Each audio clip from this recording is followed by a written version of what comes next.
L'émission d'aujourd'hui vous est proposée par la Taloche. La Taloche, l'école qui forme au métier du second œuvre en 4 semaines seulement. Avec la Taloche, tu vas vite apprendre. Lien et infos en description. Bonne émission à tous. La matinale de Bichon TV. La matinale de Bichon TV C'est l'émission qui réveille tes chantiers. et qui valorise la filière du bâtiment. La matinale. Et bonjour à tous et salut les bichons, bienvenue sur Bichon TV, vous regardez ou vous écoutez la matinale, la seule émission qui réveille tes chantiers. Bien, toujours de bonne heure et de bonne humeur sur Bichon TV, j'espère que tout le monde va bien. Le thème du jour, on va parler de solaire, on va parler de production d'électricité photovoltaïque et on a intitulé cette chronique « Autoconsommation, est-ce une bonne solution ?» Point d'interrogation. Pour parler de tout ça, avec moi autour de la table, j'ai la chance d'avoir mon copain de cantine. Anto, comment vas-tu ? Bah écoute, ça va nickel. Dis donc, t'as un beau t-shirt. Ouais, bah c'est... Hein c'est comme d'habitude, quoi. Voilà, c'est normal. À ta droite, un deuxième copain de cantine. On se connaît depuis plus de 10 ans. Mon Stéphane, comment vas-tu ? Super bien, ravi d'être avec vous. Artisan électricien depuis des années. Oui, hein. quelques années Et déjà. puis bon, quand même, tu taquines un peu. Hein. Ça va. T'es bronzé, dis donc, tu rentrerais pas du ski ? J'arrive hier soir du ski. Tu vois, j'en étais sûr. En face, angle opposé, on a la chance d'avoir Florent. Comment vas-tu, mon Florent ? Pleine forme, merci. Laurent, et toi ? Eh ben moi ça va toujours, tu vois, impeccable. Et puis à ta droite, on a Christian, ça va ? Salut, ça va bien. Alors, on vous présentera un petit peu plus tard dans l'émission pour ceux qui ne vous connaissent pas encore, mais comme les bichons ont dû s'en douter, si vous êtes là en face des deux copains, ça va être pour parler de solaire, pour parler de production d'énergie autonome, et tu vas nous parler aussi un petit peu de l'entreprise BIM. C'est bien ça ? Exactement, entreprise BIM, l'entreprise nantaise. Entreprise nantaise qui est venue sans brioche. Donc moi, je suis pas bronzé, je reviens pas du ski, je reviens de Nantes. Donc. D'accord, ouais. Il y a moins de soleil. Bon, c'est pas grave. Si c'est comme les gens du Nord, tu vas nous rayonner là quand même. Tu vas nous amener la bonne onde. Je vais tout faire pour. Bon, avant de rentrer directement dans le vif du sujet, comme d'habitude, on va passer par la case Gazette des Bichons, une petite rubrique animée par Anthony. C'est parti, c'est la Gazette. L'actualité du bâtiment sélectionnée pour vous, c'est dans la Gazette des Bichons. Alors, les bichons, aujourd'hui, on est sur un thème qui est lié un petit peu à l'écologie, et j'ai trouvé une actu qui était vachement intéressante, je vais vous en parler. Vous allez me dire ce que vous en pensez. Alors, savez-vous qu'il est possible de réaliser des panneaux d'isolation avec des éléments qu'on a tous sur nous ? Je sais pas, ça vous parle pas ? Des poils de... Non. Ah, Des cheveux, c'est ça, Christian. Et justement, il y a une entreprise qui a été créée en 2021 et qui s'appelle Ecofer. Pour cela, l'entreprise, elle s'est rapprochée d'une asso qui s'appelle les Coiffeurs Justes et ils vont collecter dans plus de 6000 salons quasiment 4000 tonnes de cheveux par an. Donc ça fait déjà une quantité assez énorme. Alors avec ces cheveux, on va pouvoir faire plusieurs choses. On va pouvoir faire des fertilisants, on va pouvoir faire des adjuvants pour le béton, donc on va fibrer mais avec des cheveux. On va pouvoir faire des systèmes de filtration pour de l'eau et aussi des hydrocarbures. Donc marée noire, les choses comme ça avait pu servir. Et on va pouvoir faire aussi de l'isolation. Donc on va faire des panneaux, mais ce qui nous intéresse au final quand on construit sa maison, c'est que ces panneaux soient aussi performants. Donc là justement, leur capacité thermique, elle est comparable à un panneau de laine de verre. On est sur un lambda de 0,036. c'est bon. C'est pas trop mal, hein, franchement. C'est carrément bon. C'est carrément bon. À épaisseur équivalente à peu près. Exactement, c'est ça. Oui, il faut bien faire gaffe parce que s'il faut en mettre 2 mètres de cheveux pour Ouais, avoir la même chose, ça sert à rien. on est d'accord. Et par contre, ce qui est intéressant, c'est que de valoriser ces cheveux, ça nous permettrait d'économiser entre 40 et 80% d'énergie par rapport à une production si on partait pour faire de la laine de verre, par exemple. Donc l'idée, c'est vraiment de pouvoir encore baisser tout ce qui est bilan carbone des maisons et d'avoir des choses qui sont plus responsables et que finalement qui était un déchet en plus, donc on valorise quelque chose comme ça. Donc la petite question que je peux vous poser, est-ce que vous êtes prêt à donner vos cheveux ? Et est-ce que vous êtes prêt à isoler votre maison avec des cheveux ? Je vais pas isoler grand-chose. J'étais en train de penser à mon beau-père, il va trouver ça injuste, il a plus un poil sur le caillou. Lui, je pense qu'il aurait contribué. Moi, j'ai absolument pas dit qu'il fallait le faire avec ses propres cheveux. Ah, d'accord. Avec ceux qui sont collectés, en tout cas. Florent, t'en penses quoi, du coup ? Ouais, bah moi, franchement, quitte à les jeter ou les donner pour la bonne cause, autant les donner. Il faudrait mettre en place un système de récupération. Ouais. Ouais, pareil, je trouve que c'est plutôt bien. Ouais. Revaloriser ça, on baisse l'énergie grise, comme tu disais, pour produire. Ouais. Et puis, ouais, pourquoi pas, c'est sympa, ouais. Bon, bah c'est parfait. Moi, j'ai prévu un coiffeur qui vous rase à blanc en sortant. D'accord. Pour qu'on puisse faire un tout petit panneau et pour isoler ma future maison. Merci, les gars, ça fait plaisir. Comment ça se passe au niveau des... C'est sous quel format? Ils font des rouleaux, des panneaux? Ils font des panneaux. D'accord. Et là, je crois qu'ils sont en train d'agrandir leurs locaux. C'est tout fait en France en plus. Ça pourrait être intéressant peut-être de les recevoir, ces gens, Carrément. parce que là, tout de suite, j'ai 1 million de questions qui me viennent. Est-ce que ça résiste dans le temps? Est-ce que ça résiste aux rongeurs? Est-ce que... Bon, si... Est-ce que la couleur a un impact? Est-ce que la couleur a un impact? Par exemple, si je veux un camailleux roux, est-ce que c'est possible? Est-ce que je peux me faire un mur avec une iroquoise au milieu? C'est ça? C'est ça, voilà. Pas mal. Et ils sont de Lyon en plus, donc ils sont pas très loin de nous. Ah bah oui. Est-ce qu'il faut les recoiffer de temps en temps pour garder le brushing, non? C'est ça. Pas trop de lac, sinon c'est inflammable. Pas trop de lac. Voilà, ça doit être ça. Bon, on continue. Et justement, pour rebondir, tu sais comment c'est aggloméré, ils rajoutent un liant, comment est-ce que c'est J'ai d'autres infos à l'intérieur, mais je crois que non. Dans l'idée, en tout cas, il n'y a pas. Il n'y a pas d'adjuvants. Ouais, d'adjuvants qui sont nocifs. Faut aller les blinder de résine ou l'idée. Ils ont essayé de faire ça bien, les gars. L'idée, c'est de valoriser quelque chose et de descendre aussi la matière vive. Si c'est pour noyer tout ça dans une résine plein de COV, il y a peu d'intérêt. Ça rime à rien. C'est ça. Bon, bah, en tout cas, c'est une démarche noble. On a un petit sondage aujourd'hui. Exactement. On va avoir un sondage et qui, lui, va être en relation avec ce dont on va parler juste après. Donc, on a posé des questions à notre communauté. La première était: produisez-vous déjà votre électricité? On a 16% qui ont répondu oui et on a 84% qui ont répondu non. Donc, le pendant de cette question, c'est sinon, est-ce qu'un projet de production vous tente? Et là, il y a un très très beau marché. On a 74% des gens qui ont répondu carrément et seulement 26% qui ont répondu pas vraiment. Enfin, dernière chose, on a laissé une question un petit peu plus ouverte. À quoi pensez-vous si on dit électricité verte? Et donc là, on a plusieurs réponses. Le couvreur est une gonzesse. Très bien. Marie-Pierre, qui est très sympa. Nous a répondu éolienne pour particuliers. Jose Kelly a répondu électricité produite à partir d'énergie non polluante, donc solaire, éolien. Juflamme, lui, est un petit peu à l'inverse de tout ça. Il nous dit que c'est juste un affichage commercial, car très rares sont les énergies réellement vertes. Et enfin, Clément Serre33 nous a parlé de panneaux solaires. Je crois que nous aussi, on va parler de panneaux solaires. On a un beau panel. Merci, Anto. Écoute, c'était pas mal. Est-ce qu'on lancerait pas peut-être tout de suite notre rubrique principale pour rentrer directement dans le vif du sujet? C'est le Parlons Pro. Parlons peu. Alors aujourd'hui, dans ce Parlons Pro, on va parler autoconsommation et notamment autoconsommation d'électricité, pas de saucisson sec, et plus particulièrement dans la catégorie solaire photovoltaïque. Pour parler de ça avec moi autour de la table, Florent Grimaud, est-ce que tu peux déjà te présenter et présenter ta boîte pour tous ceux qui nous regardent? Ouais. Écoute Laurent, je prends la parole. Donc Florent, je suis responsable partenariat chez BIM depuis 1 an. Et avant ça, j'avais fait mes armes au contact des professionnels de l'habitat dans l'entreprise Eldo, anciennement Eldo Travaux, que certains connaissent. D'accord, on connaît. Voilà. Et donc BIM, pour ceux qui ne connaissent pas, donc c'est une jeune entreprise nantaise, comme je disais tout à l'heure, qui a 5 ans, qui était pionnière sur le segment du solaire plug and play. Donc on va surtout parler du plug and play, moins du photovoltaïque en toiture, même si on en parlera bien sûr. Et donc BIM aujourd'hui développe tout un écosystème de produits et de services qui a vraiment à vocation d'accélérer la transition énergétique à la maison, tout en donnant le pouvoir aux gens, en gros, de maîtriser leur énergie, de plus maîtriser leur énergie. D'accord, ok. Donc, tu nous expliqueras dans un deuxième temps comment ça se présente. C'est des petits kits, c'est encastré, pas encastré, tout le monde peut installer ça, faut avoir Bac+5, etc. Et puis, tu répondras à toutes les questions, mais t'inquiète, on t'en a préparé une belle tartine.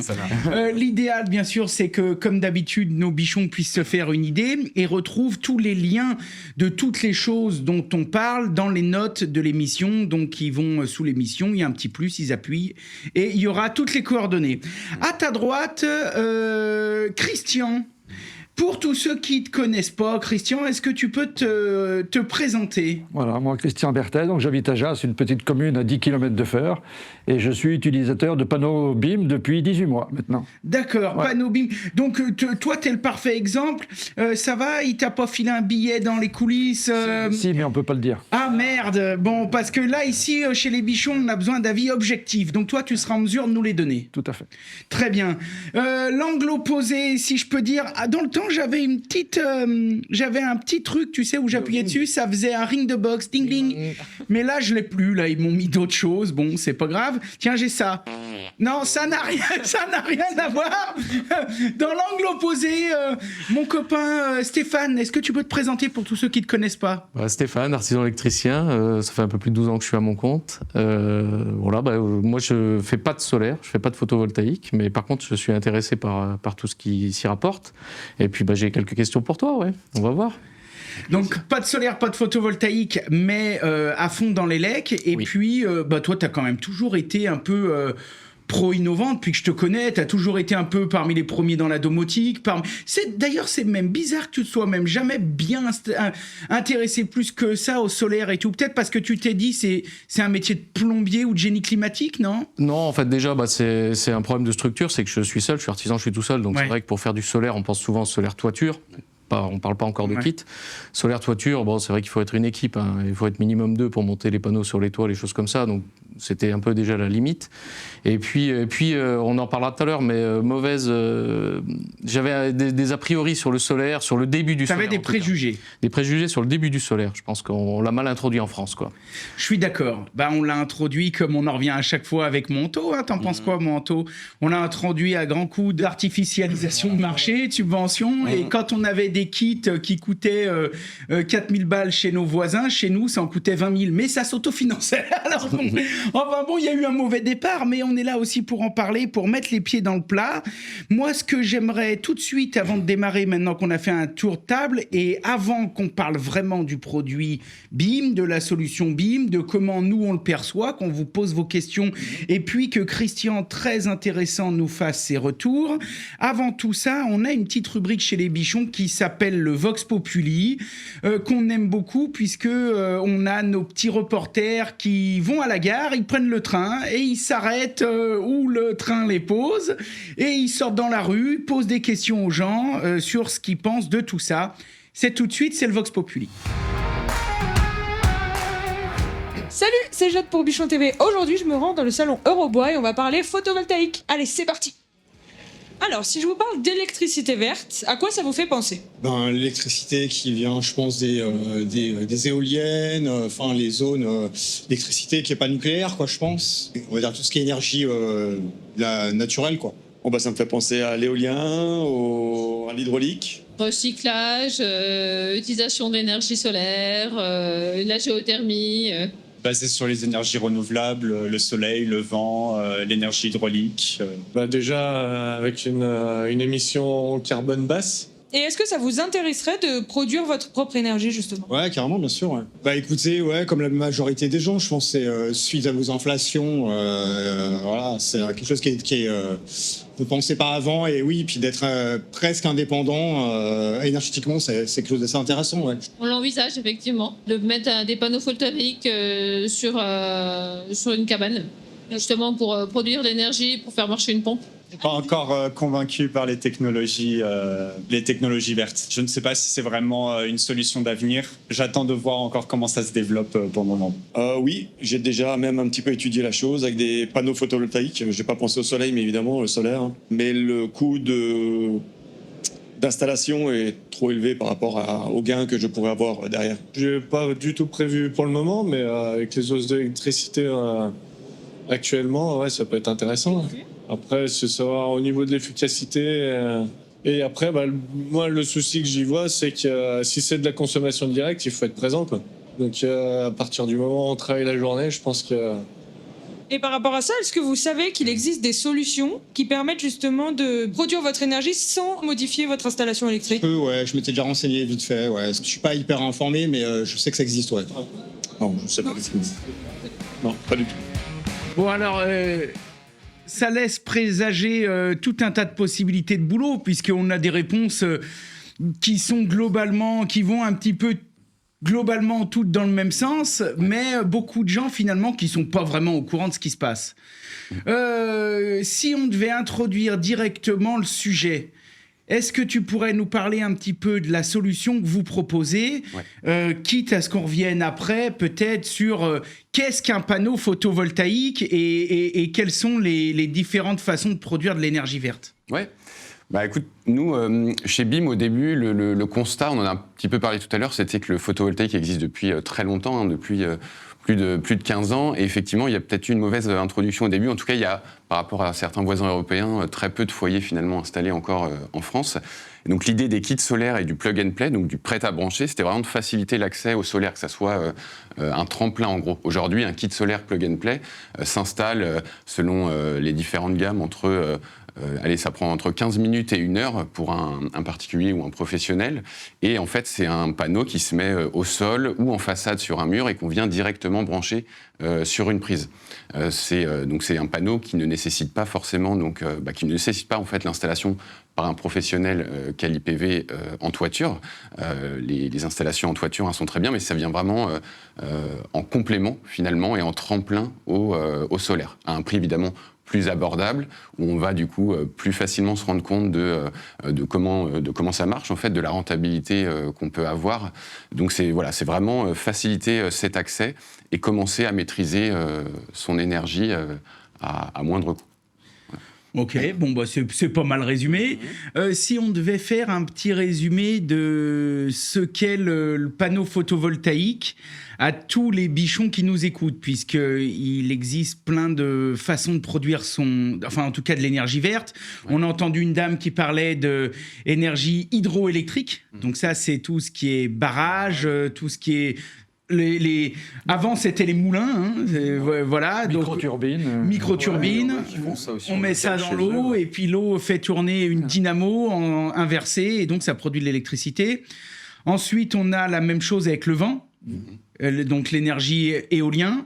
Bon, il faut du vent, il faut du terrain, il faut tout un tas de choses. Il y a aussi une installation qui est pas toujours très facile, même si ça se démocratise dans tout un tas de systèmes. Ensuite, on a le solaire, mais attention, le solaire, il existe 2 catégories. On a le solaire thermique, qui est un solaire, donc un panneau solaire dans lequel on a des tubes de cuivre qui se baladent, et à l'intérieur de ces tubes de cuivre, il y a de l'eau ou une solution glycolée, un fluide caloporteur qui permet de récupérer les calories. Beaucoup pour des piscines, ça notamment, ouais. Voilà, et puis même pour un chauffe-eau solaire, par exemple, c'est parfait. Donc là, en gros, on ne produit pas d'électricité, mais on chauffe de l'eau directement. Donc l'un dans l'autre, ça a quand même un effet d'économie, puisque quand on a un chauffe-eau solaire thermique, il n'y a plus de résistance qui fait chauffer l'eau. Et ensuite, on a le solaire photovoltaïque. Donc là, ce sont des panneaux avec des cellules de silicium qui sont généralement montées en série. Et donc, en fonction de la taille du panneau, du nombre de cellules, on arrive à avoir une tension, une puissance, une tension, une intensité. P égale UI, on ne va pas apprendre ça à Stéphane. Donc, quand on multiplie la tension par l'intensité, on trouve la puissance. Et donc, en fonction des montages qu'on fait, quand on les monte en série, on additionne la tension. Et une fois qu'on a fini la série, ça s'appelle un string. Et quand on monte plusieurs strings en parallèle, on a un champ photovoltaïque et donc on additionne cette fois les intensités. Est-ce que j'ai bien résumé pour tout le monde? Ça te parle un peu, toi, non? Voilà. Bon, moi, il faut savoir que j'ai un passé dans le solaire puisque j'en ai installé des milliers de mètres carrés dans le monde entier. Bon, les 3/4 le savent, ils me connaissent, mais j'avais quand même envie de faire cette digression, puisque souvent, quand on fait des micro-trottoirs, on parle de solaire, les gens mélangent tout. Donc là, aujourd'hui, on va bien parler de solaire photovoltaïque, donc avec des cellules de silicium qui produisent de l'électricité. C'est bien ça. Exactement. Ok. Première chose, moi, je voudrais déjà parler un petit peu du matos avant de poser un petit peu des questions pour ceux qui nous écoutent. Comment ça se présente, puisque on a vu que toi, tu proposais des kits, et donc il n'y avait pas besoin d'être ingénieur et de sortir de Saint-Cyr pour installer ça sur la toiture. Donc comment ça se présente si, par exemple, moi, je suis un bichon, alors là, on voit des photos à l'écran, Mais il faut qu'on explique bien pour ceux qui nous écoutent en radio, en podcast. Si moi demain je suis un bichon, je vais sur ton site internet, je vais acheter un kit. Ouais. Est-ce que déjà tu as plusieurs puissances? Ça fait quelle taille? Comment ça marche? Exactement. Alors du coup, on a aujourd'hui trois gammes de kits sur notre site. On a nos BIM kits historiques qui font... Alors on a un kit de 300 watts et un kit de 420 watts qui sont faits aujourd'hui... ces puissances sont vraiment faites, on en a parlé tout à l'heure, pour venir gommer le talon de consommation moyen d'un foyer, tout ce qui est toujours en train de consommer, même quand on n'est pas là, comme un frigo. Donc là, les veilles, toutes les petites consommations. Voilà. Quand on en met un seul, évidemment, on peut en mettre en série. C'est ce qu'on a en continu tout le temps. En fait. C'est ça. Stéphane, qui est à côté, qui est électricien, parce qu'on aime faire ça chez les bichons. C'est pas qu'on a quoi que ce soit contre vous, on est très content de vous avoir, mais on a une communauté qui est très exigeante. Et si on dit de la merde, ils vont nous dire dans les commentaires, vous avez raconté n'importe quoi. Donc Stéphane, on dit ça sous ton œil protecteur et vigilant. Si tu as l'impression que 300 watts, ça suffit pas, tu nous le dis. Ça permet de gommer les petites consommations, on va dire 300 watts. Après, moi, par contre, j'avais une question d'électricien, là, pour le coup. Nous, on voit des installations un petit peu toute l'année quand même. Là, c'est du plug and play. Oui. Est-ce qu'on peut brancher ça n'importe comment, n'importe où, quoi? Alors non, effectivement, il y a quand même des préconisations auxquelles il faut faire assez attention. Nous, on suit en fait les préconisations de l'ADEME. Aujourd'hui, sur le plug and play, on a quand même peu de retours. C'est un 5 ans. On était pionniers, comme je le disais tout à l'heure, il y a 5 ans. Et donc aujourd'hui, alors c'est très large, mais il y a une préconisation à 900 watts maximum par circuit de prise. Donc sur un circuit de prise, donc sur du 2,5 mm², avec un disjoncteur 20 ampères au bout, on peut mettre 900 watts de plug and play. Typiquement, notre kit, notre BIM kit 300 watts, on peut en mettre 3 en série. Donc on a des kits principaux de démarrage et des kits extension qui viennent se mettre en série. Et notre 420 watts, on peut en mettre du coup 2 en série. Voilà. Et on a un tout nouveau kit aussi qui est une seule station, contrairement à ce qu'on voyait là où c'est séparé à chaque fois en 4 panneaux. On a un nouveau kit de 460 watts. Et donc après, quand on veut plus de puissance, eh bien, il faut tirer des nouveaux circuits de prise avec à chaque fois un disjoncteur 20 ampères au bout, tous les 900 watts. D'accord, parce que là on est quand même très large. Bah oui, effectivement, sur un 20 ampères, en théorie, on pourrait monter 4500 watts. On va dire, là 900 watts, on est quand même loin du compte, quoi. On est large, quoi. C'est vraiment pour ne pas prendre de risques, c'est des préconisations. C'est pas normatif, c'est vraiment une préco. Aujourd'hui, c'est une préco, ouais. Voilà. D'accord. Ça va être passionnant, moi j'adore. J'ai des questions techniques qui me viennent, mais ce qui me fait peur, je vais me les noter parce que je voudrais pas qu'on s'éloigne du fil. Le fil, pour l'instant, ce que je voudrais déjà savoir, c'est vraiment, je vais sur votre site internet et je veux acheter un kit. Parce que, donc tu expliquais qu'il y avait plusieurs kits, plusieurs possibilités. Ouais. Est-ce que c'est un kit? Est-ce qu'il n'y a qu'un kit et qu'on en met 3 à la suite si on veut plus de puissance, ou est-ce qu'il existe des kits de différentes tailles, et qu'est-ce qu'on a dans un kit? Christian, Christian, si tu veux prendre le crachoir, prends le crachoir. Alors, moi, tout à fait, j'ai acheté deux kits de 300 watts, selon la préconisation de BIM. BIM a bien fait les choses, c'est-à-dire qu'en fonction de ce qu'on a besoin, sur le site internet, ils nous disent vous avez besoin d'un ou deux kits. Donc je suis parti sur 600 watts de kit depuis 18 mois, et alors à peu près 1h30 pour les installer avec mon épouse, et on branche et ça produit tout de suite. Plus l'application. Quand tu parles des besoins, il y a un espèce de petit questionnaire, il y a quelque chose comme ça? Avec ce qu'on consomme d'électricité, combien de congélateurs, de trucs comme ça. Voilà. Okay. Et en fonction, ils optimisent la production, quoi. Donc là, tu l'as mis en façade pleine expo. Oui, sud. Et puis, ça consomme à fond la caisse. Voilà, ça va bien. Okay. Enfin, ça consomme, ça produit.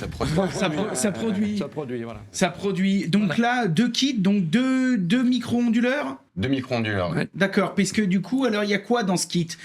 Kit de base, on a 4 petits panneaux. C'est ça. Qui font quelle taille à peu près pour que les gens se rendent compte? Alors sur le 300 watts, ils font 70 par 70, c'est 4 carrés. D'accord. Et sur le 420, 80,5 par 80,5. Un micro-onduleur tous les 4 panneaux, puisqu'un kit, c'est 4 panneaux. D'accord. Et donc sur le kit principal, contrairement au kit extension, on a ce qu'on appelle la BIMbox, qui est la partie software intelligente qui fait le lien entre le compteur Linky, notre application qu'on a développée pour suivre sa production et sa consommation, et la borne Wi-Fi du foyer. Il faut capter évidemment le signal Wi-Fi pour avoir ces données, puisque c'est ça qui est intéressant. Dans tous les cas, ça produira, mais ce qui est intéressant aussi, c'est de suivre sa production versus sa consommation, quoi. Ok, donc là, ça veut dire qu'une fois que tu branches, Christian, toi, tu as installé une appli sur ton smartphone? Ouais, on l'a sur l'Internet aussi, mais en temps réel, on peut voir combien on produit. Donc, je sais pas, demain, bon, tu pars 15 jours avec ton épouse, vous allez vous faire un spa dans le Morbihan, j'en sais rien. Tu sors avec ton petit peignoir et tes claquettes, et tu sors ton téléphone et tu dis tiens, en ce moment on est en train de produire ça. Exactement. Ça marche bien. Tu as essayé? Ça marche. Bah oui, nous on se balade en camping-car partout et on peut voir notre production. D'accord. Partout. Et oui, parce que ça, tu peux le mettre. Ah oui, tu te balades en camping-car, mais tu peux pas y mettre sur un camping-car, ça. Non, mais j'ai mon appli sur mon téléphone. D'accord. Voilà. Moi, j'ai 2 questions techniques tout de suite. Est-ce que je peux les poser, les gars? J'en ai peut-être une en commun avec toi. Ah, première question technique. Christian se barre pendant 3 mois en camping-car. Bon, il part avec son épouse. Et avant de partir, il a vidé le congèle, il débranche quasiment tout. Il y a quasiment pas besoin d'électricité. Mais le kit, il est branché. Comment ça se passe? Ça réinjecte ou pas? C'est-à-dire qu'aujourd'hui, comme c'est fait pour gommer le talent de consommation moyen, quand on est en surproduction, eh bien, ça repart dans le réseau. Aujourd'hui, on n'est pas du tout sur un contrat de rachat par EDF. On est vraiment sur ce qu'on appelle le CACSI, la convention d'autoconsommation sans injection, qui va jusqu'à 3000 watts. Aujourd'hui, on peut mettre jusqu'à 3000 watts de plug and play, alors en respectant les préconisations dont on parlait tout à l'heure. Mais donc, du coup, si on le laisse brancher et qu'il y a surproduction, ça repart dans le réseau. Je crois que ça t'est déjà arrivé sur des belles journées. D'accord. Donc là, ça repart dans le réseau, mais EDF te fait pas un chèque pour autant et le compteur tourne pas à l'envers. C'est comme un compteur de mobilette quand on met à une personne. Si, sur les vieux compteurs à roues, il y en a quasiment plus. Là, du coup, on ne peut pas mettre de plug and play. En fait, la seule partie administrative qu'il y a à faire quand on branche un kit de ce type, c'est un déclaratif Enedis à faire en ligne, qui prend une quinzaine de minutes, où on déclare la puissance. Et c'est ce que j'allais dire. J'allais dire la première chose. C'était peut-être toi qui voulais poser cette question. Ouais, c'est ça. La question sécurité, généralement, sur n'importe quelle installation photovoltaïque, il faut qu'il y ait un dispositif, lorsqu'il y a une coupure réseau, pour éviter justement de réinjecter, parce que si plein de personnes réinjectent en même temps, les opérateurs qui sont sur les lignes, c'est pas bon pour eux. Donc voilà, est-ce qu'il y a une protection dans ce kit-là? Oui, aujourd'hui, en fait, justement, contrairement à des installations en toiture où par le passé, on a quand même entendu pas mal d'accidents, même avec des pompiers, lors d'incendies et autres. Là, en fait, on est sur un micro-onduleur, de toute façon, qui est branché et qui se base sur la fréquence pour fonctionner. S'il y a la moindre coupure de courant, en fait, tout s'arrête. C'est différent. Tout s'arrête directement. Oui, donc en gros, il vérifie en permanence, pour vulgariser, que il y a bien le compteur est bien en route, quoi, qu'il y a bien du jus qui rentre. Exactement. Donc ça, c'est important justement pour des questions de sécurité, parce que le technicien qui coupe le jus dans le quartier, il se dit c'est bon, s'il touche les câbles et puis qu'il y a 10 gars qui rebalancent de la sauce, faut être sûr. Donc là, toi, tu parlais tout à l'heure du compteur Linky. Oui. Bon, là, on peut être pour, on peut être contre, peu importe, maintenant c'est comme ça. Ce qui m'intéresse, c'est, admettons que Stéphane, dans sa maison de vacances, vu que c'est un électricien, il a encore un vieux compteur à roues. qu'il a mis à plat. Non, je rigole, sans parler de ça. Mais je veux dire, est-ce que c'est possible de brancher ça là-dessus? Je veux dire, est-ce que c'est possible? Est-ce que le compteur Linky est absolument obligatoire? Ou si on n'a pas de compteur Linky, on s'en fout? Non, on peut être aussi sur un compteur électronique plus ancien, classique, tant qu'on est déjà rattaché au réseau de la maison, du foyer. On parlait tout à l'heure de camping-car, ça ne marche pas au réseau sur un générateur ou autre. Il faut vraiment être relié à un tarif type bleu. C'est juste que l'avantage d'être lié à un Linky, c'est en plus de voir sa production, on voit ses données de consommation, les données classiques en fait d'un Linky qu'on peut retrouver en ligne, mais qui sont également mis sur l'application pour voir tout au même endroit. Donc sur un compteur qui n'est pas un compteur Linky, on verra sa production, mais pas les données de consommation. On récupère en fait, votre appli récupère les infos du Linky en fait, le tic du Linky. Voilà. En plus de la partie production qui ça. D'accord. Par contre, là, j'ai une autre question qui me vient en parlant de sécurité. Effectivement, donc ça coupe hors réseau. Ça veut dire qu'on ne pourrait pas l'utiliser, par exemple, en autoproduction sur un site isolé, quoi. Non. Ça ne marche pas Ça, sur un c'est site une isolé. bonne question. Et oui, parce que donc, vu qu'ils ne détectent pas... Bah, typiquement, on fait des partenariats aussi avec des constructeurs de tiny house, par exemple. Oui. Et donc, en fait, leurs clients vont les utiliser sur des tiny house qui sont plutôt à côté des maisons en complément d'extensions, bureaux ou autres, mais pas pour les tiny house qui sont, par exemple, en site On isolé. ne pourrait pas s'en servir pour charger des batteries. Non. D'accord. Pas en... Non, faut vraiment être lié au... Il faut vraiment être au réseau. connecté, c'est vraiment une solution d'autoconsommation pour monsieur et madame tout le monde. Voilà, d'autoconsommation et l'idée c'est vraiment de réduire sa facture. Alors, vu que là on en est quand même à parler du nerf de la guerre qui est de réduire sa facture, qu'est-ce qu'on peut espérer, toi Christian qui testes ça depuis 18 mois Bon, qu'est-ce que tu as vu ? Je veux dire, ton appli, elle te dit quoi ? Tu gagnes 30 centimes par jour ? Tu gagnes 10 balles par jour ? Nous, on l'a fait sur un an. Ouais. D'août 2022 à août 2023, on a économisé directement par le panneau, donc ça fait 150 €.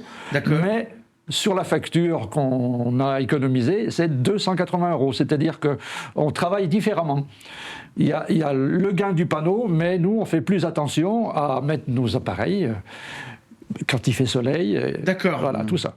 Oui, donc tu veux dire qu'en plus, ça vous a obligé à vous sensibiliser Voilà. un peu. On est un petit peu plus acteur de notre consommation. Quoi. Voilà. D'accord. Et donc, première année, on a économisé sur notre facture Enedis 280 €. Et toi, tu as un kit de combien ? De 600 watts.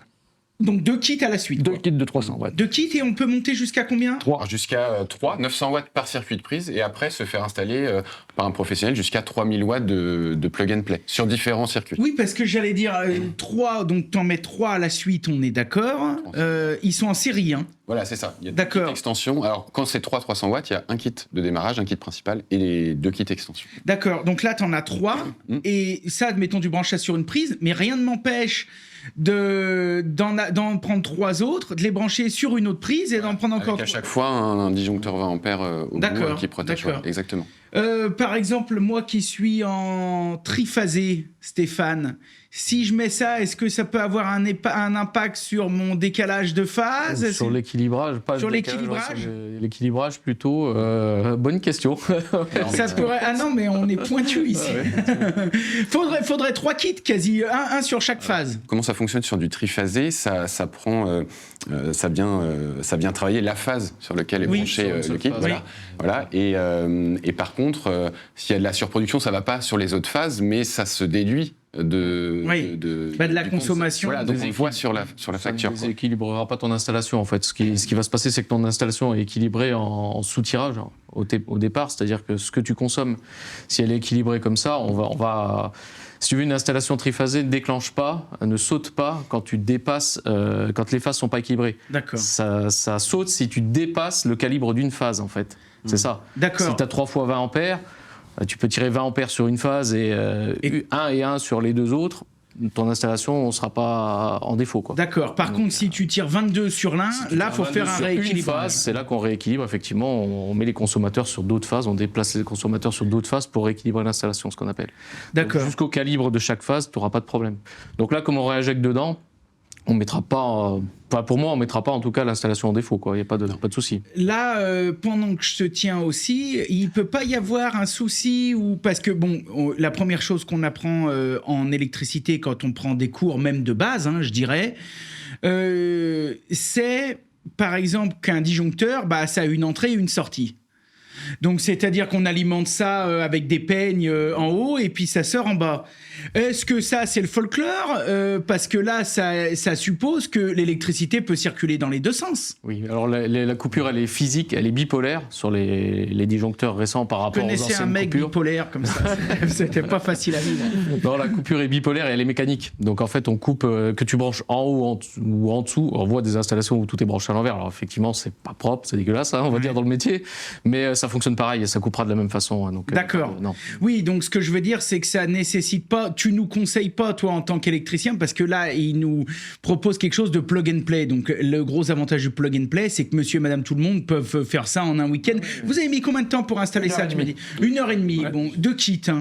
Donc plug and play, il y aurait pas d'intérêt donc à appeler son électricien qui nous tire une ligne spéciale avec une prise spéciale. Il y a pas d'intérêt. Si, juste un petit bémol, comme on disait tout à à l'heure, c'est de vérifier, parce qu'aujourd'hui en installation, on trouve de tout encore. On trouve encore des prises sans terre, des choses comme ça. Sur une prise bipolaire sans terre, bon, je ne conseille pas forcément d'aller brancher là-dessus. Pareil, on parle de calibre et de fil en 2.5, en section 2.5. Est-ce que on a déjà un circuit disponible avec un disjoncteur 20 ampères et aujourd'hui, et est-ce que les clients sont sensibilisés à ça? Voilà. C'est-à-dire que mes clients ne savent pas s'il Est-ce qu'il n'y a pas déjà 18 multiprises dessus, quoi? En fait, il y a des clients qui aujourd'hui, nous, veulent en acheter ou on achète, mais qui se le font installer par un professionnel de confiance, électricien ou autre. Alors, soit parce qu'ils n'ont pas un circuit disponible ou qu'ils ne sont pas sûrs. Ça peut être même aussi sur le côté orientation, les conseils d'orientation. Et puis il y a aussi selon la puissance. Comme je le disais, aujourd'hui, on en a, une fois qu'ils goûtent au plug and play, qui veulent plus de puissance. Donc dès qu'il faut tirer des nouveaux circuits, par exemple, si je veux mettre 2005-3000 watts qu'avec du 300 watts, il me faut au moins 4 circuits de prise.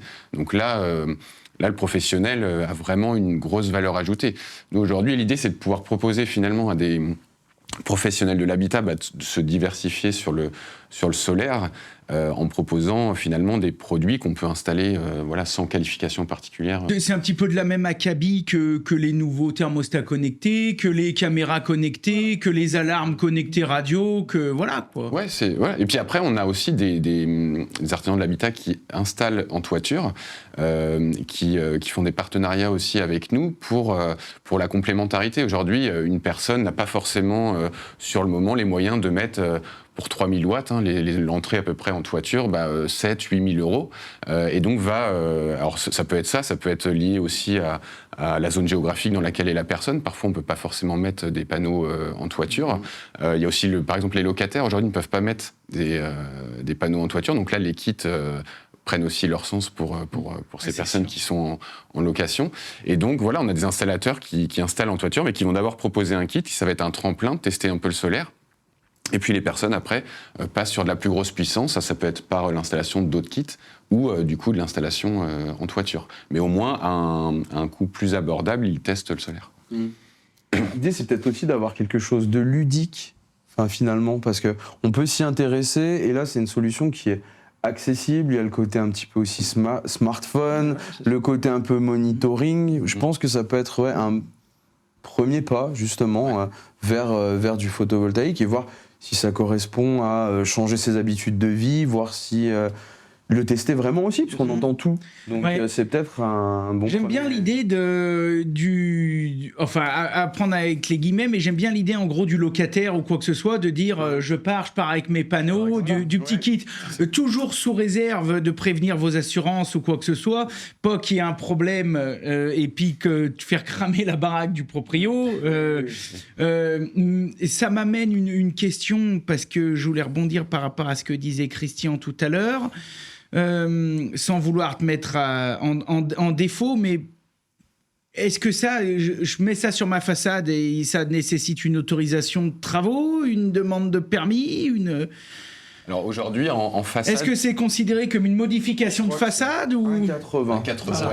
La norme. Légalement, aujourd'hui, il y a une demande d'autorisation à la mairie quand on installe quelque chose sur une façade à plus d'1,80 m. Donc c'est pas lié à nos kits. Plus d'1,80 m. Ouais, voilà. Et puis s'il y a un souci, ça reste. Donc c'est des fixations. On vient en faire quelques trous, mais nos fixations, on vient clipser les panneaux, les incliner. C'est très rapide à mettre et à enlever également s'il y a un souci. Ok. La personne qui nous écouterait et qui voudrait quand même installer ce genre de choses sur son toit, est-ce que vous avez un kit ou est-ce que vous n'avez pas du tout de kit ? Non, aujourd'hui, nous, nos fixations sont vraiment faites pour la façade ou le sol. On a quand même des personnes qui installent ça sur un toit ou parfois sur des carports à 3-4%, ou sur abri de jardin ou autre. Donc, en soi, ils peuvent, ça tient avec les fixations murales. Par contre, on leur précise qu'ils sortent des garanties. Il y a des belles garanties sur ces produits, mais c'est pas testé, c'est pas fait pour, quoi. En tout cas, aujourd'hui. Faut quand même mieux les fixer, parce qu'un grand coup de vent... Parfois, en toiture, les gens vont rajouter des petites fixations maison en plus. On reçoit énormément, nous, de photos. On aime bien recevoir des photos de notre communauté, de nos beamers, de comment ils l'ont installé. On reçoit des choses assez incroyables. On reçoit parfois des kits installés sur des poteaux. Et ils ont mis un système qui fait que ça tourne au fur et à mesure de... On voit vraiment de tout. Ouais. À l'époque, on appelait ça les tournesols. Oui, c'est comme un tournesol, en fait. C'était ça. Putain, on en a mis de ça, c'était des sacrées usines à gaz à l'époque. Maintenant, ça doit être plug and play, pareil, mais il y avait comme un espèce de petit triangle avec dedans 3 cellules. Et donc, ça calculait en permanence et ça tournait, ça inclinait le mât. Mais c'était enfin, nous, on mettait des trucs, ça faisait 6 mètres par 6 mètres. Hein. Ouais. Et par contre, on gagnait quand même 30-40% par rapport à une installation normale. Hein. D'un point de vue est-ce qu'on peut parler prix ? Ouais, on peut. On peut parler prix, le mec qui nous écoute, qui est à 130 sur l'autoroute, qui a peut-être envie de se garer à la prochaine aire de repos pour en commander un. Comment ça marche ?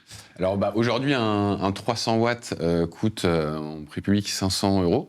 D'accord. 420 watts aujourd'hui coûte 700 €. Et puis on a notre toute nouvelle station 460 watts dont je parlais tout à l'heure, qui est un petit peu différente, moins modulaire, mais qui s'installe beaucoup plus vite, qui elle est à 630 € aujourd'hui. Voilà. Ok. Et quelle garantie vous offrez là-dessus ? Aujourd'hui, nous passons garantie 25 ans. Panneaux et micro-onduleurs. Panneaux et micro-onduleurs, voilà. D'accord. Garantie 25 ans. Garantie de fonctionnement, garantie de remplacement, comment ça se passe ? Garantie en termes de casse, d'incident ou autre. Après ces 25 ans, on garantit un rendement à plus de 80%. D'accord, ok. Non, mais alors là, ça, c'est bon. Ça, c'est très bien. Parce que je m'imagine le gars qui nous écoute, qui est en train de faire un calcul, dire alors, attends, Christian, il a gagné à peu près 200 balles. Le kit vaut autant. C'est rentabilisé en 5 ans selon sa zone géographique. Évidemment, selon si on est basé à Lille ou Marseille, c'est pas exactement la même. Selon la hausse des tarifs d'électricité aussi. Selon la hausse, oui, ça c'est pris en compte. Ça ira peut-être un peu plus vite. Et sur notre site, il y a une petite simulatrice aussi, enfin une calculatrice, pardon, simulateur. Où on met son code postal et on peut voir une estimation.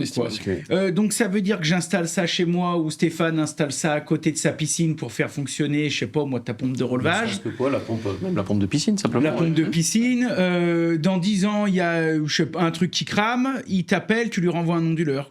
Ouais, c'est ça, sur photo, remplacement, reprise, etc. Ouais. Ok, ah oui, donc ça c'est quand même bien. Hein. Alors, pour rebondir justement sur ce que tu dis, est-ce que vous avez des partenariats avec des pros, les choses comme ça, effectivement, et je rebondis sur ce que vous venez de dire, notamment au niveau par exemple des piscinistes. Aujourd'hui, on travaille avec des professionnels vraiment de l'habitat, de tout secteur d'activité, beaucoup avec des électriciens, chauffagistes, piscinistes, couvreurs, mais typiquement aujourd'hui, des professionnels qui installent des packs, que ce soit pour la piscine ou font beaucoup de combos avec du solaire. Aujourd'hui, par exemple, pour un pisciniste, le côté pompe à chaleur, il y a le côté confort, de communiquer de plus en plus en mode piscine autonome avec un ou plusieurs kits qui vont venir prendre une partie ou toute la consommation en fait d'une pompe à chaleur ou d'une pompe à filtration. Aujourd'hui, ça parle vraiment aux particuliers. Donc aujourd'hui, les professionnels qui travaillent avec nous, soit sont juste sur de l'achat-revente en fait de produits supplémentaires à leur métier, ou en combo comme ça avec d'autres types d'installations comme des packs ou d'autres chantiers. Quoi. D'accord. Ouais. Est-ce que vous avez des listes ou un système de, je sais pas, peut-être de formation ou de revendeurs agréés pour l'électricien qui nous écoute, ou par exemple Stéphane qui dirait tiens, moi, ça m'intéresserait peut-être d'être dans le coin, dans le secteur, agréé pour ce genre de choses. Je peux peut-être proposer ça à mes clients.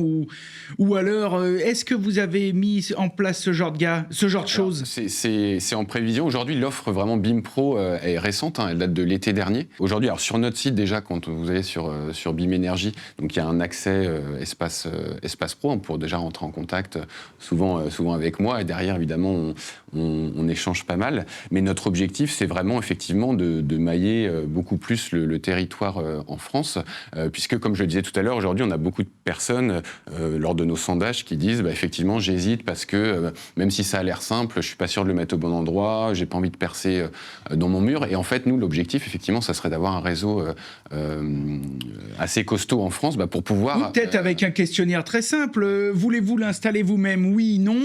Voulez-vous être mis en relation avec un professionnel agréé ? Oui, quel est votre code postal ou votre truc ? Et tac, ça te met une poignée de gars dans les 50 bornes. C'est vraiment l'objectif. Pour vous, ça peut être un apport d'affaires aussi, parce que nous, on est en contact direct avec la clientèle. C'est pas péjoratif, mais moi j'ai quand même tout un tas de clients qui bricolent pas, ou comme je dis toujours affectueusement, mes papy-mamie, je les vois pas aller, c'est vrai, qu'à s'accrocher à une façade ou des choses Ils comme sont ça, pas donc, tous courageux comme Christian et son épouse. Hein. Mais ça serait vraiment l'idée de le mettre en option lorsque les personnes en veulent. Alors il y a ce côté option, et puis aussi effectivement les clients avec qui par exemple tu travailles en direct, qui font pas forcément d'achat en ligne, qui aiment bien voir aussi les produits. Puis ça les rassure.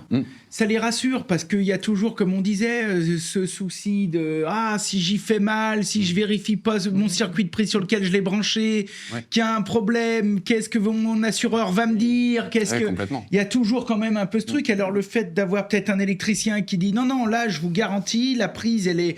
J'ai retiré, parce qu'entre-temps, je te connais, tu auras revendu un petit forfait avec 20 mètres de câble, tu auras retiré une petite prise spéciale avec une petite étiquette marquée raccordement du solaire, et tout le monde dort bien, quoi. Ah oui, c'est vrai que ça m'a piqué un petit peu tout à l'heure quand tu parlais de côté ludique. C'est vrai qu'en électricité, la ludicité, on oublie. C'est un peu comme quand t'es plombier et qu'on te dit l'installation gaz, c'est ludique. Ouais, non, Mais en tout cas, c'est très intéressant. Là, tu nous as parlé d'une box. Bon, il y avait d'une box. Tu nous as parlé d'un truc plug and play, la Beambox. Ouais. Quand tu branches ça sur la prise, tu connectes ça sur l'appli, tu connectes l'appli sur le Wi-Fi et ça se démerde. Ouais. C'est compatible avec des solutions déjà en place de domotique ou pas? Parce que ça aussi, je pense qu'à chaque fois, qu'on parle de système, les gens gueulent parce qu'ils disent « Oh là là, j'ai déjà 28 applis sur mon téléphone, alors que par exemple, j'ai Apple HomeKit, dessus j'ai mes volets roulants, j'ai ci, j'ai ça, j'aimerais bien pouvoir avoir mon solaire avec. » Dans l'idée, ça pourrait être pas mal si il y a une communication entre deux applis, si on a juste une prise connectée, par exemple, qui lancerait un lave-linge quand on a une grosse production. Ouais, par exemple. Avec un système domotique, quoi. Il dit demain, programme, par exemple, ton lave-vaisselle ou ton lave-linge à telle heure parce que la météo dit qu'il va... C'est ça, se coupler. En fait, nous, notre objectif, c'est vraiment que cette application soit de plus en plus intelligente demain. Et c'est pour ça que je parlais d'écosystème. L'idée, c'est que dans les mois, années à venir, c'est qu'il y ait d'autres produits, services rajoutés et qu'effectivement, ça soit... vraiment que ça facilite cette maîtrise au quotidien. Donc l'idée, c'est qu'il y ait tout rattaché sur cette application facile d'accès, ludique, comme tu disais, où on ait envie d'y revenir. Je ne sais pas combien de... Enfin, si tu vas la voir tous les jours... Peut-être même plusieurs fois par jour. Non, mais ce qui est intéressant, on se dit, tiens, on va lancer un lave-vaisselle, on peut regarder combien on produit en instantané. En disant, on y va. Ah ouais. Et puis le soir, on regarde combien on a produit. Voilà, non, c'est assez ludique, c'est vrai. Ouais, l'avenir, c'est le côté plutôt prédictif. Vous êtes déjà couplé avec des applis de météo, par exemple, ou des choses comme ça, non ? Pas encore, mais c'est pour ça que j'en parlais. C'est vraiment une idée, ouais. Bon, là, c'est la deuxième casquette. J'étais informaticien avant d'être électricien. Justement, le côté API pour discuter avec d'autres applis connectées ou des choses comme ça.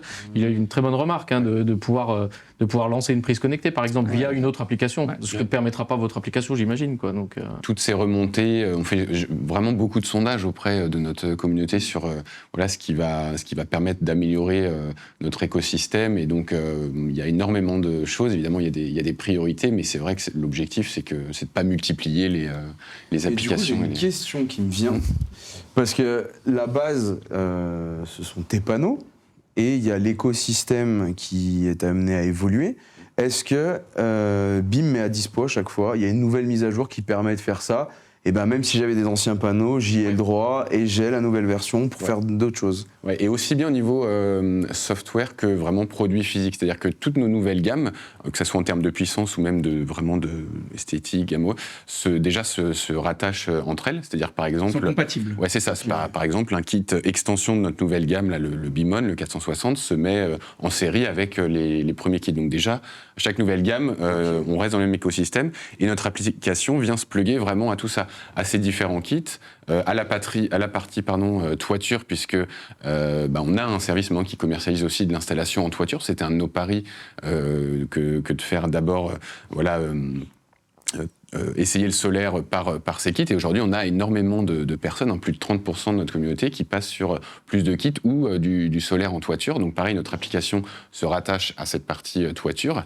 Et demain aussi à la partie stockage, puisque donc il y a pas mal d'informations sur notre site. On a une batterie aussi qui va arriver là sur juin, une batterie grosse capacité, et qui va qui va pouvoir se rattacher aussi bien de l'installation en toiture qu'à du plug and play. Alors, pour qu'elle soit intéressante en termes de rentabilité, il faut que ça soit au moins 2500-3000 watts de plug and play, une batterie grosse capacité, mais qui se rattache aussi à notre application. Voilà, à chaque fois, l'idée, c'est vraiment que tout soit rattaché à ce... Oui, donc c'est ce qu'on disait, donc tu as bien des systèmes, quelqu'un qui nous écoute, qui voudrait mettre 6-7 panneaux en toiture, tu as déjà ces systèmes. On commercialise la partie toiture, ouais. D'accord. C'est ça. Ok. Mais nos kits, aujourd'hui, sont vraiment pour la façade ou pour le sol. Ok. Et... Pour la partie stockage m'intéresse, justement, parce que c'est un peu le nerf de la guerre. Aujourd'hui, l'autoproduction, c'est bien, effectivement, comme on disait, pour gommer un peu toutes les petites consos ou comme une pompe de piscine qui tourne en permanence, des choses comme ça. Le stockage, pour moi, c'est le nerf de la guerre. Aujourd'hui, les coûts sont énormes. Il y a une idée très peu de batteries posées en France. Aujourd'hui, c'est moins de 5%, enfin sur 100% d'installations en toiture, il y en a moins de 5% posées avec de la batterie. Or, c'est aujourd'hui la batterie et le stockage qui va nous permettre d'arriver vers plus d'autonomie. Le frein, il est financier, je pense, aujourd'hui, surtout au niveau des batteries. Oui, justement, est-ce que vous avez une solution, votre solution qui arrive, ça va être en termes de coût, ça va être... on a travaillé sur le coût, sur la chimie aussi utilisée, parce qu'il y a eu pas mal de dangers. Aujourd'hui, là, on est sur du lithium-fer phosphate, avec une capacité qui peut aller de 6,6 kWh jusqu'au double, jusqu'à 13,4, en rajoutant 2 racks de 3,3 à 3,3. Donc ça, c'est le stockage maximal. Effectivement, avec la chimie utilisée, le travail qu'on a fait sur la robustesse, la qualité, l'idée, c'est effectivement d'aller vers une rentabilité. Aujourd'hui, c'est des batteries qui vont être faites pour durer 6000 cycles. D'accord, de charge. Ouais, voilà. Donc c'est à peu près 15 ans. Et donc alors ces batteries vont permettre d'être un peu plus autonomes et aussi de pouvoir, en cas de coupure de courant, de tempête ou autre, de tenir 24 heures aussi en autonomie. Donc ça, c'est un gros avantage. Et après, le financement, effectivement, ça va être le nerf de la guerre. Donc on y réfléchit, mais effectivement, le financement aujourd'hui sur des installations batterie plus solaire en toiture, c'est très important pour les particuliers, pour ça côté pouvoir représente des gros trucs. Moi, à l'époque, c'est ce que je faisais. Nous, on faisait très peu d'autoconsommation. Moi, dans le parcours que j'ai eu, on va dire, dans le solaire, on faisait 90% de sites isolés. Même 98%, je pourrais dire, de sites isolés. Donc, de partout, en France, à l'étranger, etc. Mais c'est vrai que ça faisait des installations. Alors, et encore, à l'époque... Nous, c'était de la batterie plomb. C'était de la batterie type grosse batterie de bateau ou quoi que ce soit. C'était de la batterie plomb avec des installations qui faisaient des pièces comme ça entières et des rangées de 40 batteries mises en série, après mises en parallèle pour sortir. Bon, par contre, on alimentait... il y avait des chevaux, quoi. Derrière, on alimentait des petits villages, des petites pompes de puits... tout ça. Mais c'est vrai qu'en travaillant sur l'aspect global, par exemple, même avec des stockages très faibles individuels dans les maisons, je parle une petite batterie, un petit onduleur et 1 ou 2 panneaux, et ben rien qu'en faisant déjà la démarche de Christian, c'est-à-dire qu'en réfléchissant un petit peu différemment et en remplaçant ne serait-ce que toutes les ampoules par de l'ampoule LED, et ben l'autoconsommation en électricité, en éclairage était assurée 100%. C'est-à-dire qu'on arrivait même à faire un deuxième petit tableau dans la maison où il y avait un tableau qui faisait toute la consommation, on va dire, prise. Et il y avait un tableau qui faisait toute l'autoconsommation. Sur ce tableau qui faisait l'autoconsommation, on arrivait généralement à mettre très facilement l'éclairage de la maison. Et souvent 1 ou 2 bricoles, on va dire, non récurrentes. Enfin, c'est-à-dire qu'avec des cycles non répétitifs, comme par exemple un mécanisme de portail. Ouverture de portail, des choses comme ça, qui consomment un pic, mais deux fois par jour, quoi. Donc, comme de plus en plus les bornes électriques présentes pour les voitures, il y a des grosses, ça tire énormément, mais à des moments vraiment de recharge, quoi. Ouais. Et là, ça fonctionnait vraiment, vraiment, vraiment bien à l'époque, hein. Vraiment bien. J'ai une question sur les futures batteries, vu qu'elles ont des capacités plus conséquentes. là, ça passe par un installateur, c'est toujours une idée de plug and play? Alors, c'est une très bonne question, on en parle sur notre site. C'est obligatoire, non, quasiment? Parce que tu es obligé d'avoir un découpleur réseau, puisque tu réinjectes hors réseau, en cas de coupure, tu disais? Donc là, en tout cas, en termes là encore une fois, je suis pas expert technique sur la batterie, mais donc c'est une batterie tout en un, avec un convertisseur hybride intégré. Et aujourd'hui, donc on en parle sur notre site, en soi, c'est une batterie quand même de type plug and play. Alors la plupart des gens vont passer par un professionnel pour se la faire installer, mais aujourd'hui, quelqu'un qui n'a pas peur de toucher à son tableau électrique, peut l'installer seul. En tout cas, au niveau des racks de stockage, c'est un peu comme des Lego. Hein. Mais par contre, effectivement, il faut toucher à son tableau. Et puis, c'est quand même, en termes de poids, c'est quand même... Moi, je pense au côté énorme là-dessus, par contre, parce que je vois le cas, par exemple, j'ai fait des installations avec, par exemple, des groupes électrogènes qui réinjectent en cas de coupure, mais on est obligé de déconnecter du réseau pour éviter justement de réinjecter dans le réseau en cas de coupure, en termes de sécurité. C'est donc sûr là, ça commence à devenir des installations un peu plus délicates. Donc là, ça se passe, parce que j'ai le schéma dans la tête à peu près, là, ça se passe avec une vanne inverseur qui est juste en sortie de compteur, quoi. Tout à fait, ouais. Donc en gros, tu as deux arrivées générales, tu as l'arrivée du compteur, l'arrivée du groupe, et puis tu as une vanne 3 voies, quoi, en gros, qui dit le jus vient de là ou le jus vient de là. Voilà. Là, pour le coup, c'est un dispositif obligatoire pour les groupes électrogènes, donc j'imagine que c'est de même pour les batteries, quoi. Donc, Ce que je peux dire, c'est que là, beaucoup vont faire appel à un professionnel, mais qu'elle peut s'installer. D'accord. Après, pas forcément, puisque la batterie, de toute façon, c'est une source d'autoconsommation. Hein. Ouais, mais quand tu réinjectes, par exemple, tu as une coupure de ton distributeur, on va dire EDF. Oui, quoi, mais si sur sa batterie, il a le même système d'intelligence qu'il a sur son onduleur, qui... Parce que l'onduleur, justement, il coupe en cas de coupure réseau. Il réinjecte pas en cas de coupure réseau, c'est-à-dire qu'il alimente le réseau s'il reçoit du. Oui, mais là, s'il a le même système, tu crois qu'il peut pas y avoir un module? J'en sais rien, moi j'y connais rien, je te pose la question. Tu crois qu'il peut pas y avoir un module qui dit si j'ai pas la fréquence du réseau, je coupe? Ça veut dire que tu passes d'abord par ta batterie que ton réseau, c'est-à-dire que ton arrivée EDF passe par ta batterie avant d'alimenter ta maison. C'est le seul moyen pour qu'il y ait la coupure qui se fasse automatiquement. En tout cas, en do it yourself, quoi. Un particulier qui n'a pas peur peut le. Physiquement, ce serait le seul moyen. Il faudrait dériver, en fait, faire arriver ton réseau EDF dans ta batterie et elle ferait la coupure, automatique, le basculement automatique. D'accord. Ah oui, parce que c'est bien ça. Là, on parle pas de. Oui, mais à moins que leur système ne bascule pas. C'est-à-dire qu'à moins que leur système dise s'il n'y a pas de jus, il n'y a pas de batterie. Oui, mais on perd l'intérêt, comme il disait, en cas de tempête. Non, il disait que tu avais 24 heures d'autonomie. C'est ça, ouais. D'accord. Et donc alors à ce moment-là, effectivement, faut qu'il y ait une déconnexion. Tu as un élément qui va se rapporter au tableau. Ouais. Du module. Ça fait une intervention déjà qui reste. Pour moi. Ah oui, c'est déjà quelque chose. Plutôt de l'ordre professionnel. Ouais. Après, il y a la déconnexion manuelle, mais la déconnexion manuelle, c'est la plus simple, c'est la plus facile. Mais par contre, quand t'es pas là, t'es marron, quoi. Déconnexion manuelle, les Allemands font beaucoup ça.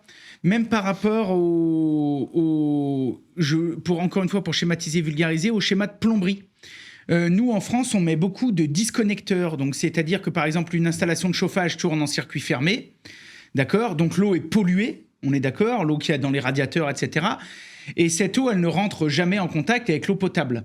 Pourquoi ? Parce que quand on remet de l'eau dans son circuit de chauffage, parce que par exemple à la chaudière, on a vu que ça avait baissé, il faut qu'on mette un petit peu d'eau dans les radiateurs, eh bien en France, normalement, on a l'obligation d'avoir un disconnecteur, c'est-à-dire que c'est un appareil qui calcule le différentiel de pression, et l'eau ne peut ne passer que dans un sens. Donc comme ça, il n'y a pas de souci. Et surtout, si quelqu'un oublie de fermer la vanne ou quoi que ce soit, elle ne peut pas revenir. Et en fait, c'est une installation qui est physiquement tout le temps raccordée. Okay. Alors que les Allemands, eux, ils ont solutionné ça. Ils ont dit, l'installation, on la déconnecte. Donc c'est comme s'il y avait un flexible. Quand on a besoin de remplir, on le branche. Dès qu'on a fini, on débranche le flexible. Et sur l'électricité, ça pourrait être pareil. C'est-à-dire qu'on pourrait imaginer une prise au-dessus du tableau qui alimente tout le tableau avec qu'une seule fiche femelle, et puis, ou mâle, ou j'en sais rien. Et puis une prise qui sort du Linky et une prise qui sort de la batterie. Et en fonction de comment on veut brancher, on met l'une ou on met l'autre. Voilà. Et là, comme ça, tu as une déconnexion physique complète. Il n'y a pas d'histoire de Ça existe aujourd'hui en automatique. Il existe des systèmes avec des relais. Qui détectent. Si la bobine n'est pas alimentée, clac, clac, clac, tu bascules. C'est simplement ça. S'il n'y a pas d'arrivée par le réseau EDF, en fait, c'est quand même capable d'envoyer un signal pour démarrer un groupe électrogène automatiquement, par exemple. On a des systèmes automatiques, mais là, on part sur des prix après. Après, t'es pas la maison de retraite. Voilà, c'est ça. On n'a pas les mêmes besoins. Dès qu'il y a de la batterie. C'est pour ça que je posais la question tout à l'heure. Ça va être le nerf de la guerre, parce que si on veut démocratiser ça, il faut que les prix suivent. Parce qu'aujourd'hui, c'est le frein. Pour moi, c'est le frein. Aujourd'hui, le problème, c'est le stockage. C'est le plus important. C'est ce qui serait le plus intéressant. Oui, c'est beaucoup plus intéressant que de revendre Bien sûr. Prix beaucoup moindre. Moi, j'ai une question pour Christian, du coup. Parce que là, est-ce que tu es arrivé à l'équilibre? On voit que tu consultes, j'imagine qu'on se prend un peu au jeu. Est-ce que tu es à l'équilibre et tu es bien en termes de conso? Ou est-ce que ça t'intéresse un peu de faire grandir ton parc, d'intégrer une batterie Est-ce que tu y penses? Une batterie, oui, j'y ai pensé. Par hasard, moi, je suis un petit consommateur. Donc, la nuit, je passe 2 kilowatts. Donc voilà, c'est inamortissable. Donc par hasard, ce que je me suis rendu compte, c'est qu'il faudrait que j'ai un 3e kit et que j'oriente plus soleil couchant. Parce que moi, mes panneaux s'arrêtent à 17h, 17h30 l'été. Et ça consomme moins. Et je me disais que si j'en mets un autre un peu soleil couchant, ça pourrait produire un petit peu plus. D'accord, voilà, c'est le complément. Voilà. Peut-être faire grossir ton kit alors. Voilà, 300 watts de plus. D'accord. Voilà, et tu repasserais par la même solution. Bouge tes oreilles, Florent. On va critiquer. T'en es content, vrai content Ça marche bien.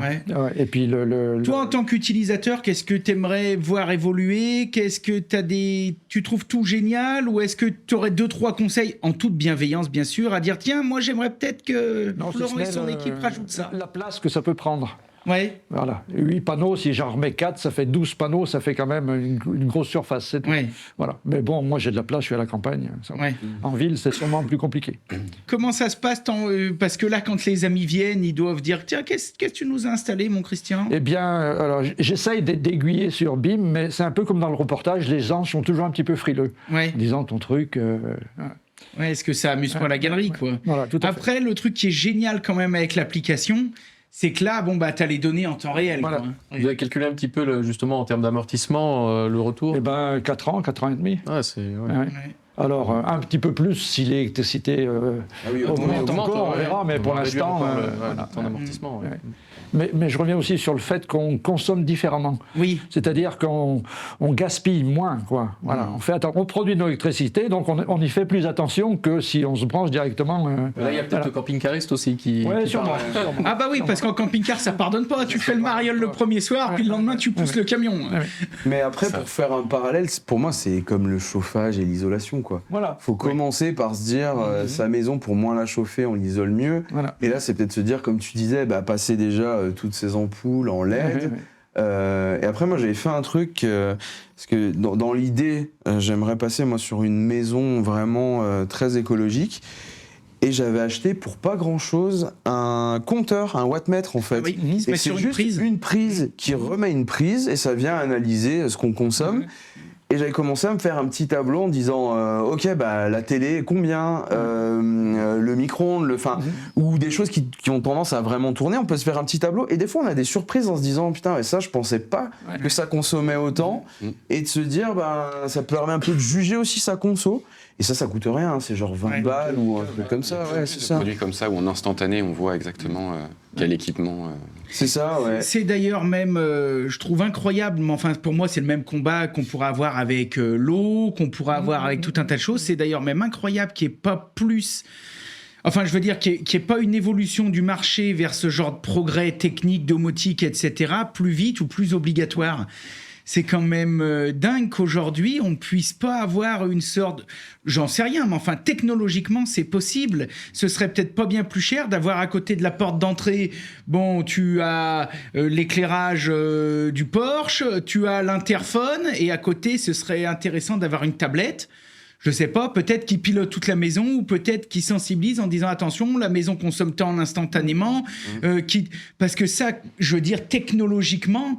Tu as des applis ou je crois même le Linky qui arrive à faire des projections. En fait, parce que lui, Le Linky va juste mesurer avant le tableau. Donc il a une pince ampère-métrique, il va dire je consomme ça, et après il arrive à faire des déductions pour dire il y a tant qui devrait être à l'éclairage et tout le reste. Après, si tu veux aller plus loin et avoir des vrais consos, c'est soit via les prises comme je t'ai dit, soit plein de pinces ampère-métriques qui sont sur toutes tes départs. Qui sont dans ton tableau directement, un éco-compteur ou des choses comme ça, qui te font les remontées de chaque poste. En fait, c'est toi qui va servir chaque poste en fait pour savoir. Si c'est ta ligne qui part sur la cuisine, tu peux te dire ça c'est mon électroménager, ça c'est la chambre, ça c'est pointer vers le chauffe-eau, des choses comme ça. Exactement, et de se dire comment est-ce que je consomme. Ça c'est déjà possible ça. Moi c'est possible depuis longtemps déjà. Ce qui a tronqué un peu la chose, je pense que c'était le coût de l'énergie. Jusqu'à présent, on va beau dire ce qu'on veut, l'énergie était pas chère jusqu'à présent. Là aujourd'hui, ça commence à changer, on commence à se poser des questions, les bonnes questions. Donc on a beaucoup gaspillé parce que c'était pas cher. Aujourd'hui, on commence à dire attention, ça peut-être que ça vaut le coup d'y surveiller. Ça c'était un modèle français avec de l'énergie pas chère. Vraiment, il y a une prise de conscience. Les annonces qui ont fait peur à tout le monde. On l'a vu en 5 ans, les 2 dernières années, c'est plus grosse croissance à ce niveau-là. Au solaire. Oui, parce que les gens, ça fait peur aux gens. Et puis bon, on est un peu. Même, et c'est un chauvin qui dit ça, mais on est quand même un peu mou du bout, je veux dire, en France. C'est-à-dire, tant que ça touche pas trop le portefeuille, moi je me rappelle à l'époque, les chaudières fuel, quand on changeait une chaudière, on allait voir les papys, on disait putain mais faut la changer votre chaudière, on peut même plus la régler, ça fumait comme des pneus de camion. Quand ils la mettaient en route, c'était l'enfer. Nos appareils de mesure, on pouvait pas les brancher parce qu'on les grillait. Ils saturaient. C'était tellement... oh mais ça marche, elle a 40 ans, moi tant que ça y marche, ça brûlait du rouge à fond la caisse, c'était l'enfer. Et c'est vrai que ça a commencé à changer de mentalité quand on a commencé à dire maintenant le fuel il va être à 2 balles et le gars il a dit attends, pour faire remplir ma cuve ça me coûte 4 500 €. Là ça commence à me faire chier, mais c'est vrai que sinon des fois il y en a, t'essayais de leur expliquer mais pourquoi je la changerais, elle marche très bien, elle marche bien, mais enfin bon c'est pas terrible niveau conso, ça c'est un peu franco-français. Après c'est vrai que c'est comme tu disais, c'était moi j'ai plus de... je trouve le système génial, faudra peut-être qu'on l'essaye plus en profondeur, qu'on fasse d'autres tests, mais c'est vrai que moi je suis plus... pas réticent, mais le truc qui personnellement m'agace un peu, c'est les applis que tout le monde essaie et ces applis. Ça, c'est vrai que le jour où quelqu'un va sortir quelque chose qui centralise, alors là, ça va être génial. Parce que aujourd'hui, alors après, c'est peut-être aussi la guerre des données. Chacun veut garder ses données, chacun veut ci, veut ça. Mais je pense que on pourrait être capable de faire quelque chose qui centralise. Aujourd'hui, t'as une clim, faut une appli pour la clim. T'as une pompe à chaleur, c'est l'appli de la marque de la pompe à chaleur. T'as même maintenant, nous, on teste du matériel, t'as des perceuses visseuses, t'as une appli pour la perceuse visseuse. Des applis, moi, des fois, je prends le truc, je les vire toutes. Ça c'est un peu j'ai hâte vraiment que je sais pas qu'ils fassent un consensus un petit peu comme ça c'est fait là, avec les chargeurs USB où ils ont dit allez stop, arrêtez de nous faire chier, maintenant c'est tout USB-C terminé. Et moi je rêve de dire vous vous démerdez, faites vos applis si vous voulez, mais toutes les applis doivent être compatibles avec tel protocole qu'on va intégrer dans tous les smartphones du monde, dans tous les ordis, et si c'est pas compatible, votre appli elle peut pas sortir. Moi je trouve que ça serait génial. Aujourd'hui un particulier qui a une installation en toiture qui ne connaît pas BIM ou qui n'a pas de kit BIM peut venir attacher demain, qu'il mette un kit ou pas, notre application à ça pour vraiment se raccrocher à des installations déjà existantes. Ça déjà c'est possible. D'accord. Voilà. Donc après venir attacher tout ce dont on aura besoin ou ce dont on a besoin aujourd'hui, c'est... Comment ça, ils réagissent un peu, ils s'en tapent là, les fabricants, ou ça commence à réagir? C'est pas ça. Je veux dire, Somfy, est-ce qu'ils s'ouvrent un peu? En fait, tout le monde veut centraliser, mais tout le monde veut centraliser chez soi. Chez soi, donc c'est un peu le problème, quoi. Si tu veux, alors il existe. Il n'y a pas une start-up qui va se lever, qui va dire arrêtez tous de nous faire chier, nous on va disrupter le truc, et puis qui arrive à gauler les trucs à droite à gauche. Mais éventuellement. Si tu veux, aujourd'hui, la data, c'est l'or noir de demain, quoi. Donc, tout le monde veut garder les données, quoi. Non, mais ça veut pas dire les garder. Ça veut dire... le protocole de données peut être conservé par le propriétaire du matériel, mais que ce soit centralisé. C'est-à-dire que sur la même appli, le bouton pour démarrer ton arrosage automatique, le bouton pour fermer tes volets roulants, et en dessous, un affichage qui te dit vous êtes en train de consommer tant. Informatiquement parlant, c'est très simple à faire. Oui. Bah Partage de données, les API, c'est ça. facile. Ouais, c'est facile. Ouais. Et il n'y a pas moyen d'y craquer, ça? Il n'y a pas moyen pour des solutions. de faire un truc qui récupère tout de partout? Parce que c'est... Non, mais je dis ça, c'est pas légal. Non, mais de faire un truc, de poser un brevet, je sais pas où, bim, j'en sais rien. Putain, pondez-nous un truc, là. On y travaille. À l'inverse, peut-être qu'il y a des choses en open source qui doivent exister. Alors, il existe tout un tas de solutions en open source. Moi, je suis très curieux et friand de tout ça, donc je m'amuse toujours un peu. J'ai toujours gardé un peu cette casquette-là. C'est toujours l'informaticien qui parle derrière, mais ouais, il y a pas mal de solutions open source qui existent.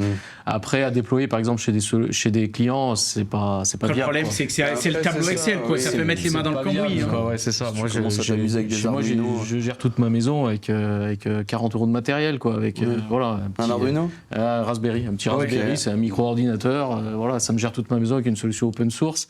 J'ai fait tout un tas de scripts, mais c'est pareil. Enfin, si t'es pas informaticien à la base, ça devient compliqué à mettre en place. Ouais. Et pour déposer ça chez un client, c'est encore autre chose, quoi. Donc voilà. Mais c'est faisable. Donc ouais. D'accord. Faudra que tu nous expliques ça. Ouais, c'est sympa. Bon, messieurs, on a parlé de pas mal de choses. Est-ce qu'il y a encore des questions mentaux intéressantes? Est-ce qu'on a fait le tour? Est-ce que vous voulez rajouter quelque chose? Non, vraiment, déjà c'était un plaisir d'échanger sur ce sujet, de venir présenter les kits ici depuis le temps que j'en entends parler. Non, si j'ai quelque chose à rajouter, c'est qu'aujourd'hui, on en parlait tout à l'heure, on a vraiment envie d'étoffer nos partenariats avec les pros de l'habitat pour pouvoir répondre à tous les besoins n'importe où en France de particuliers qui aimeraient mettre un pied dans le solaire, quoi. Bim, c'est qu'en France, que nous, on nous écoute de la Suisse, de la Belgique, du Canada, de partout. Là. Non, c'est mondial. Aujourd'hui, on a des Beambox un petit peu partout, mais on est surtout présent en France et en Europe. D'accord.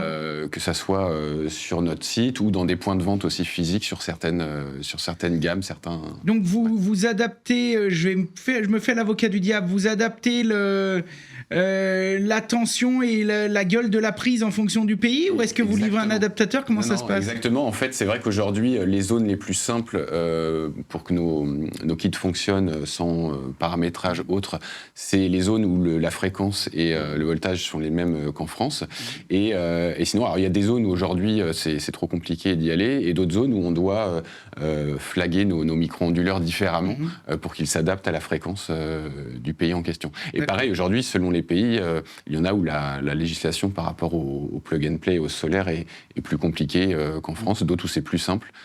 Ça dépend, quoi. Aujourd'hui, on est présent en Espagne, en Italie, en Allemagne, en Suisse. Belgique, la législation est en train de changer, mais un peu plus compliquée au niveau du plug and play. On est présent dans les Dromcom également. Voilà. Après, pour moi, c'est vrai qu'il y avait surtout ce système de déconnexion si le jus coupe, quoi. Si quand tu branches tes panneaux et puis parce que tu débranches la prise, du coup, c'est une prise mâle. Donc ça fait peur aux gens. Parce qu'une prise mâle en électricité, quand il y a du jus au bout, ça pue un peu. Hein. Tu te dis, tiens... Alors tout de suite j'ai dit à Anto, tiens, touche les deux bouts. Et non, il a pas cramé sur place, donc on s'est dit c'est bon, ça craint rien. Et après quand tu branches, ça marche. J'ai des séquelles un peu. Ça, c'est ça qui est intéressant. Autre chose à rajouter pour tous les bichons qui nous écoutent, où c'est qu'on peut vous retrouver? Alors, on peut nous retrouver sur notre site internet, sur bimenergie.fr, dans certains points de vente, comme je disais, en France. Vous avez des points, mais parce que vous vendez où? En grande distri, chez du pro, en GSB, en retail, par exemple. D'accord. On va retrouver certains de nos produits, certaines gammes chez Leroy Merlin, par exemple. D'accord. Voilà, donc on peut nous retrouver en physique ou digital sur notre site. Ok, en physique ou en digital, sur le site, un peu des réseaux sociaux, Insta, des trucs comme ça, vous êtes un peu de partout, je pense. Instagram, Facebook, on a une chaîne YouTube avec pas mal de petits tutos, vidéos, effectivement. Vous avez été filmé Christian, non? Parce qu'il a l'air de savoir-faire. Hein. Peut-être avant que j'arrive, non? Non? Christian, ça te plairait peut-être, c'est à toi de faire des petits tutos, des petits trucs? Pourquoi pas? Pour montrer... Non, mais je veux dire, ça a l'air de t'intéresser, ce système. Pourquoi pas? Christian, toi, tes projets, tu nous les as dit. Bon, t'as pas de chaîne YouTube, t'as pas de... Mais tu surveilles ta conso assidûment, tu fais des économies, Voilà, ça te tout à fait. sensibilise. Ouais, un petit peu le côté écolo, bas Bah carbone, voilà. Bah Je oui. crois qu'il faut jouer le jeu. Si chacun joue le jeu un petit peu comme ça... On est d'accord. hein, C'est voilà, tout à la fait. théorie du colibri, on appelle ça. Ouais, voilà, c'est ça. C'est ça. C'est ça, exactement. C'est ça. Et juste une petite dernière chose, quand j'ai commandé mon kit BIM, le service relation client est pas mal parce qu'on a eu rendez-vous téléphonique un 14 juillet à 17h30. Ah bah ça c'est bien. Ça c'est bien. Ça, je lui ai dit, c'est le 14 juillet, mais il me dit, oui, je sais. Eh ben c'est bien. Il faut que je parte. Ah merde, j'avais pas vu. Donc j'ai trouvé ça assez sympa. Ah bah ça c'est bien. Et alors quand tu l'as commandé sur internet, t'as Je l'ai reçu ça- commandé, oui, sur internet. Ferme oui. tes oreilles, Florent. T'as reçu ça J'ai reçu ça par. Je veux dire, c'est quoi ça, transporteur. met un mois à arriver Ah non, ça a mis une semaine. Ah oui, ça arrive tout c'est de assez suite. rapide. Ouais, ouais. C'est une transporteur, une messagerie. t'as ton Bien, petit ouais, kit. puis bien emballé, impeccable. Impeccable, pas de problème. Quand t'as ouvert, il n'y avait pas la moitié du matériel cassé. Nickel. Non, mais c'est important parce que des fois, c'est vrai que tu dis, oh là là. On a bien vérifié avant que le transporteur ouais. reparte, mais c'était nickel. C'était nickel. Voilà, ouais. Donc toi, en tant que consommateur comme ça, ça fait plus d'1 an que tu utilises. Ouais. En étant très honnête, tu peux le conseiller. Ah oui, tout à fait. Ok. Ouais, ouais. Bon, qu'est-ce que tu aurais à dire? Peut-être qu'ils baissent un peu leur prix de vente, non? Oui. Après, on trouve toujours moins cher. Non, mais bien sûr, voilà. mais Mais là, après, c'est une s'il boîte faut, française quand voilà, même, tout à fait, Cocorico, et Voilà. puis bon, 20 ans de garantie, 25 ans de garantie, s'il y a quoi que ce soit. On a vu que les gars répondent même week-end et jours fériés. Enfin, c'était peut-être avant, mais enfin, en tout cas, les gars répondent et il y a un vrai suivi. Il y a vraiment un suivi, téléphone, chat en direct ou mail, en fait. D'accord. Et en fait, à partir du moment où l'appairage se fait, donc ce qu'on disait tout à l'heure, entre la Beambox, le compteur, on entre vraiment dans cette expérience BIM avec des mails qui sont envoyés sur les points d'attention, la sécurité. C'est ce que j'allais dire. Est-ce que là, vous avez aussi, juste avant de conclure, parce qu'après, on a un petit expresso où on va parler matos avec nos deux amis. Juste avant de conclure sur cette partie BIM, est-ce que vous avez une récolte des données chez vous en interne pour faire de l'analytique, mais pour faire du préventif? Je m'explique. Ouais. Par exemple, on a des marques qu'on apprécie beaucoup dans le chauffage. Bon, pour pas les citer, je vais en citer 3-4, mais on va dire Wiesmann, De Dietrich, Chappé. Bon, et ben ces gens vous installent un système. Et qui est connecté, pareil. Alors le client, il est content, il voit tout. Tiens, chérie, notre chaudière est en train de tourner, il fait 20 dans la baraque. Mais ces gens ont aussi une interface chez eux qui fait que quand on les appelle, on leur dit, tiens, c'est monsieur Jacquet, j'habite à tel endroit. Et ben instantanément, le technicien voit tout ce qui se passe et peut dire, tiens, dis donc, monsieur Christian... Il y a le panneau numéro 2 qui produit un peu moins, il faudrait peut-être vérifier, il y a peut-être une ombre. Okay. Ou alors, il y a telle chose. Et ça, j'y trouve vachement bien. Et ben exactement. Aujourd'hui, quand on a des appels ou qu'on reçoit des mails ou autre, on peut suivre, nous, justement, grâce à cette Beambox à distance, s'il y a un problème. Et effectivement, dans 95% des cas, c'est d'ailleurs lié à l'ombre, où, en fait, aujourd'hui, rien que 2 cellules à l'ombre sur tout le nombre a un impact sur tout le kit. Il ne faut pas d'ombre parce que c'est connecté, c'est en série, donc ça impacte vraiment tout le système. Mais donc on peut voir en direct effectivement s'il y a un problème, et parfois c'est juste un problème d'appairage, d'ombre ou autre. Donc ça on peut le voir à distance. Ça c'est important. Nous on aimait bien en tant qu'installateur, parce que des fois avant même d'arriver chez le client ou avant même que le client le sache, on savait que sa chaudière était en panne. On appelait le client, on disait tiens vous allez rentrer ce soir chez vous mais votre chaudière est en panne. Ah bon? Mais comment vous le savez? Bah parce que j'ai eu une alerte.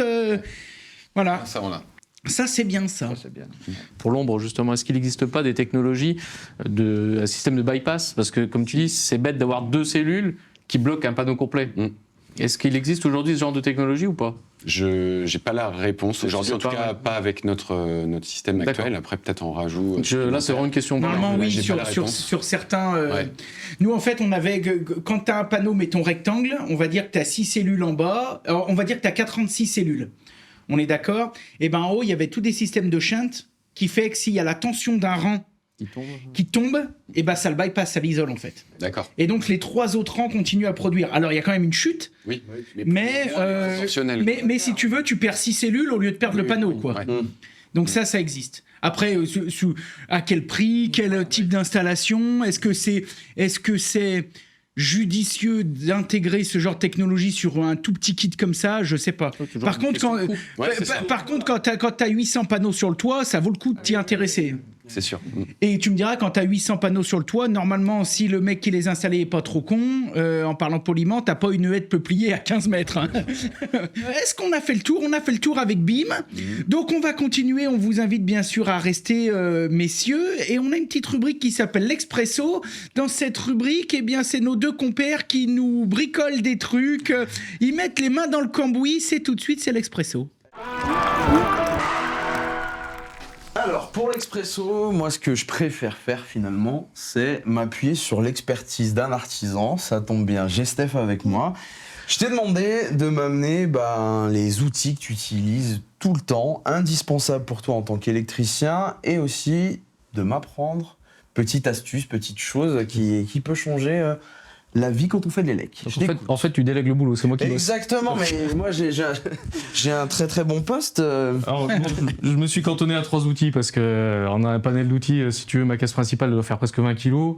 Je suis sorti un peu des sentiers battus, j'ai pas pris le tournevis classique, voilà, tout ça. Isolé, bien sûr, on en reparlera sur un autre outil. 3 outils pour moi indispensables que j'utilise vraiment tous les jours. Le VAT. Vérificateur d'absence de tension. Parfait. Donc là, c'est un flux qui existe dans d'autres marques aussi. Hein. J'ai pas d'action chez eux. C'est du très bon matériel. Celui-ci, il a quand même beaucoup de fonctionnalités. Il permet de tester des résistances. Il permet de tester justement les déphasages sur le triphasé. Voilà, il a un peu plus de fonctions qu'un standard. Mais sa fonction principale, c'est de vérifier l'absence de tension. Donc, et c'est-à-dire pourquoi pour éviter de travailler. La première chose qu'on apprend à l'école. Elle a les yeux bleus, Belinda. La première chose que tu apprends à l'école, en fait, c'est qu'un bon électricien, c'est un électricien vivant. D'accord. Tu vérifies que tu n'es pas sous tension quand tu travailles. Donc là, l'idée, c'est quand tu dois intervenir soit en isolant qu'un circuit, une prise ou quelque chose comme ça, tu viens brancher ça dessus pour vérifier qu'il n'y a plus de tension. Donc il existe différents adaptateurs. Là, j'ai les pointes qui évitent de toucher, de les mettre en court-circuit. D'accord. Sinon, après, tu as vraiment des pointes qui permettent de justement rentrer dans une prise, vérifier simplement s'il y a de la tension sur une prise. Hein. D'accord. Voilà. Donc ça te permet de travailler sereinement et en toute sécurité. Ultra basique, sauf que celui-ci, il a quelques fonctions supplémentaires. Il a un existe de tous les modèles. Voilà, ça va de 40 € à plus de 150 € de pour base, circuit, le VAT, tu vérifies si tu as une tension, du coup, pour pouvoir bosser ou non. Et toi, là, tu as des choses qui le rapprochent un peu plus d'un multimètre. Tu as des fonctions annexes, c'est ça. Ça te permet en fait de ne pas avoir tous les outils dans la poche. Alors après, ça ne affranchit pas d'avoir d'autres outils plus pointus, une pince ampérométrique, des choses comme ça, pour d'autres travaux. Par contre, ça te permet, avec un outil déjà, de travailler sereinement et puis d'avoir pas mal de petites fonctionnalités. Ouais. Mais vraiment, si tu veux la fonction de base, l'absence de tension, il en existe à partir de quarantaine d'euros. Vous trouvez déjà des choses qui tiennent la route, quoi.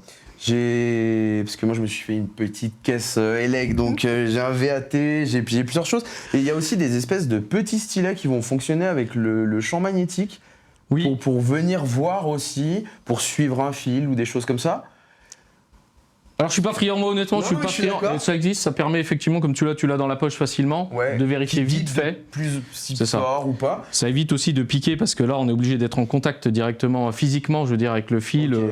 Il faut qu'il y ait un contact. Si tu es sur un fil, tu vas être obligé de le piquer si tu n'as pas d'accès au cuivre direct ou sur une prise par exemple. Si tu n'as pas d'éléments non protégés, ça va être un peu plus compliqué avec ça. Donc là effectivement, soit tu y vas avec ce type de vérificateur. En principe, en pro, on travaille pas tellement comme ça. C'est vraiment la petite solution de dépannage. J'allais dire, le petit vérificateur, est-ce que ça a une valeur légale ? Est-ce que toi, je ne sais pas, si tu avais un apprenti, quelqu'un qui débute, est-ce que il a le droit de se dire mon truc n'a pas bipé, il n'y a pas de jus, j'y vais? Moi non, pour moi non. On est d'accord. Chacun fait comme il veut. Si tu veux, le problème de ce type d'instrument, c'est qu'on trouve vraiment tout.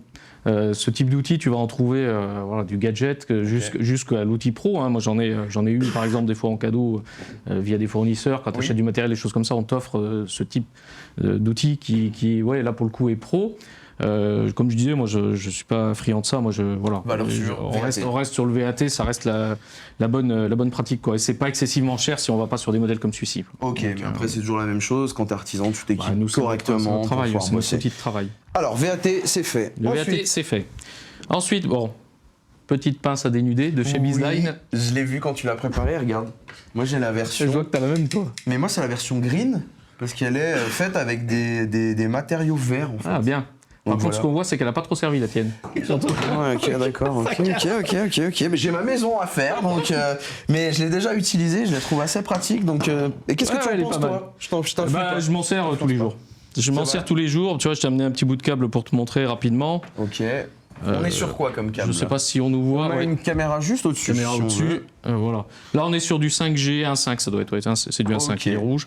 C'est une Nexence, donc il est. 5G. Ah, il faut qu'on explique aussi. Alors, 5G, c'est un câble qui a 4 conducteurs plus un conducteur pour la Terre. De protection de terre, quoi. Et ensuite, le chiffre, c'est 1.5, c'est la section du fil. Ok. À l'intérieur de chaque donc fil. Là, on en fait. en a 5. 1,5 mm². C'est la section. 1,5 mm. C'est ça, 5 fils de 1,5. Donc après, bon, c'était surtout la présentation de l'outil. Yes. Comme tu vas voir, regarde, très facilement, hop. Bon, celui-là, il est un peu raide parce qu'il est un peu épais. Mais tu vois, on dénude très facilement. Ok. On le verra pas à la caméra, mais si on regarde de très près, t'es mon garant. Hein, tu vois, on n'a pas du tout abîmé l'isolant en fait, défilé à l'intérieur. C'est ça. On s'est vraiment cantonné à l'enveloppe. Ça, c'est un message qui est super important parce qu'on va dire ouais, mais ok, moi j'ai un cutter, j'ai un truc, machin et tout. Sauf que non, en fait, parce que il y a la gaine ici, la principale, en fait, l'isolant. Et généralement, en faisant un truc avec un couteau ou avec un cutter, on va venir couper les autres aussi. C'est ça. Et en fait, on va potentiellement créer des points qui sont dangereux. Qui sont dangereux. On le voit assez régulièrement, hein, sous des allées prises ou quoi. Tu vois tout de suite comment l'électricien a travaillé. Souvent, quand j'arrive sur une installation au dépannage ou qu'on reprend une installation, tu vois vite en fait le sérieux de l'électricien qui a fait l'installation sur ce type de choses. Ouais. Surtout les bichons, que vous soyez pro, j'imagine que c'est incontournable, mais même en particulier si vous êtes sur aussi de l'autoconstruction ou des choses comme ça. Ça coûte rien, vous allez gagner un temps dingue et vous allez faire un taf qui est propre. Franchement, s'en priver, je trouve que c'est une grosse connerie.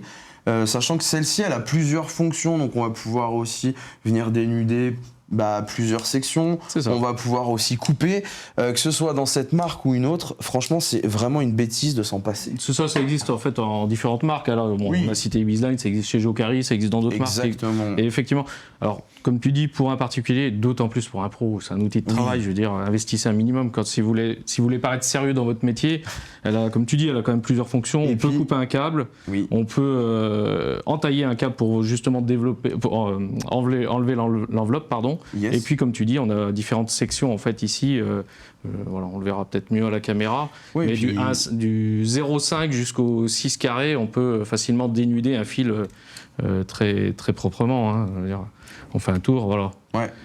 Et là, ma coupure, elle est franche, mon isolant, il est propre. Et on n'a pas attaqué aussi lame en cuivre. Et on n'a pas attaqué le cuivre. Des fois, quand on fait soit un mauvais réglage, soit on se remet encore avec le cutter, il va y avoir la fatigue qui est la fatigue du métal. C'est-à-dire que si on le manipule 2-3 fois, il va venir à péter. Il arrive à être cassant. Et justement, dans une prise, je comprends pas, ma prise fonctionne plus. Bref, vraiment, équipez-vous, c'est important, vous allez gagner du temps et de l'argent. Comme tu dis, en dépannage, c'est des choses qu'on voit, hein, des fils qui deviennent cassants parce que justement, ils ont été abîmés. Ouais. L'âme a été abîmée en fait en étant dénudée, soit à la pince coupante, soit... Alors, je me fais l'avocat du diable encore une fois pour les copains électriciens, je l'utilise aussi. On arrive au troisième outil, ça c'est une pince coupe-câble. Oui. Celle-ci, c'est la première chose que je décharge de ma caisse tous les jours parce qu'elle est tellement pratique. On coupe tout, je m'en sers en permanence. Elle est isolée, bien sûr, 1000 volts. Yes. Et quand on a le coup de main, je dis bien quand on a le coup de main parce que là, justement, je fais ce qu'on ne doit pas faire. Je dis, très facile. Elle est micro-dentée, en fait. D'accord. Donc il est très facile de faire ça. Et bon, voilà, pour le coup, ça n'a pas fonctionné. Mon câble est abîmé, donc il n'a pas fonctionné. Mais voilà, et on arrive à dénuder proprement. Mais comme tu peux le voir, tu vois, même en faisant attention, c'est moins propre. On laisse une petite marque, on verra pas à la caméra parce que c'est vraiment très... C'est infime, mais par rapport à un outil qui est fait pour, on abîme quand même un petit peu notre fil, quoi. Ok, donc toujours essayer d'utiliser l'outil le plus adapté. Voilà, donc pour moi, ça c'est les 3 outils que j'utilise au quotidien, mais vraiment tout le temps. Et moi, je voulais juste préciser un truc sur le coupe-câble, c'est que c'est absolument pas pareil qu'une pince coupante, les bichons. On n'a pas du tout la même force pour pouvoir couper, et après, quand on bosse sur des sections qui sont plus importantes, il y a un réel confort aussi. D'une part, et comme tu vois, en plus, celle-ci est plus courte, donc on a beaucoup moins de levier. Là, tu vois, on a très grand levier et tu auras probablement moins de force que celle-ci. C'est ça. L'empreinte n'est pas la même non plus, l'empreinte de coupe. Et puis là, ouais, on coupe du gros. Hein. On ne devrait pas le faire des fois, mais on arrive à couper comme vraiment de la grosse section. Bon, ça fait un peu la poigne, quoi. C'est ça. Donc voilà. Ça, c'est les outils qu'on utilise le plus. Je suis sorti des sentiers battus un petit peu en sortant pas les tournevis. Oui, mais ça, après, c'est ultra commun. L'idée, c'est de faire voir aussi ce qui peut faire gagner du temps et du confort d'utilisation aux bichons. Bon, dernière chose. Paraît que tu es venu avec une astuce. Alors une toute petite astuce, parce que je vois trop de copains électriciens ou de clients aussi qui cassent en fait les aiguilles. Oui. Une aiguille, ça sert à tirer un fil quand il n'y a pas de résistance. À partir du moment où tu commences à avoir une résistance, une gaine qui est un peu courbée ou des grosses sections de fil, l'aiguille, elle va te servir à passer une ficelle. Alors là, c'est ce qu'on appelle vulgairement de la ficelle de paysan. Hein. Okay. C'est une ficelle plastique, celle-ci n'est pas très jolie. On aurait pu en prendre une un peu plus propre. Mais voilà, on va passer avec ton aiguille, tu vas passer une ficelle dans ta gaine et avec la ficelle, on va pouvoir tirer le câble. Okay. Et sur ce type de ficelle en matière plastique, en traction, tu peux y aller. Ouais. On peut tirer, on peut vraiment tirer fort. Et du coup, surtout, comment t'attaches tout ça ? Je voulais en venir à ça. Okay. C'est justement la petite astuce du jour. C'était pour attacher un fil correctement. Alors, il y a différentes écoles. Il y en a qui vont venir recourber ça, s'accrocher ici. Okay. Quand on tire fort, ça finit toujours par lâcher. Alors moi, c'est un peu mon école, mais je rajoute du barnier aussi en faisant ça. Mais quand tu commences à tirer des grosses sections du style une alimentation de maison ou des choses comme ça, je te garantis que ça lâche. Ok, bon bah vas-y, je vais apprendre. Fais-moi voir ce que tu veux. Donc là, il existe une petite astuce tout simple. Ouais. Tu viens faire, je sais pas si on a un retour caméra. Si on a un retour caméra, ouais. T'inquiète. C'est juste de faire simplement un petit nœud, tout simple, un petit nœud coulant. Ok. Comme celui-ci, si j'y arrive, voilà. Tu fais un petit nœud coulant simplement, que tu viens passer autour de ton câble. Ouais. On vient l'ajuster. Et après, tu fais ce qu'on appelle une clé. Donc, hop, on va le prendre comme ça, si j'y arrive. Une clé. Tu peux venir en faire plusieurs, tu vois. J'ai simplement fait une boucle comme ça. Donc déjà, le coulant, plus on va tirer, plus il va se serrer. Voilà. Et la clé va faire le même effet. Alors là, bon, j'en fais deux parce qu'on n'est pas très long. Mais là, déjà, tu vois, sans rien faire, tu peux te mettre d'un côté, je vais me mettre de l'autre, on va pouvoir tirer. Je te garantis que ça lâchera. Ah, je vais me faire mal aux mains. Non, ça lâchera pas. Ça lâchera pas. Ah ouais. C'est impossible en fait, parce que plus tu vas tirer, plus tu vas serrer en fait sur ton câble. Ah oui, carrément. Ce qu'on rajoute, en principe, moi je crois qu'on en avait, voilà, ouais. On va prendre un petit bout de scotch. Voilà, ça c'est plus pour la facilité de passage dans les gaines, pour éviter que... Ah oui, que ça crée un point... Ouais, un point d'accroche, un petit point de rupture par exemple. Bon, en principe, je le fais sur tout le long, hein. Là c'est vraiment pour vous montrer rapidement.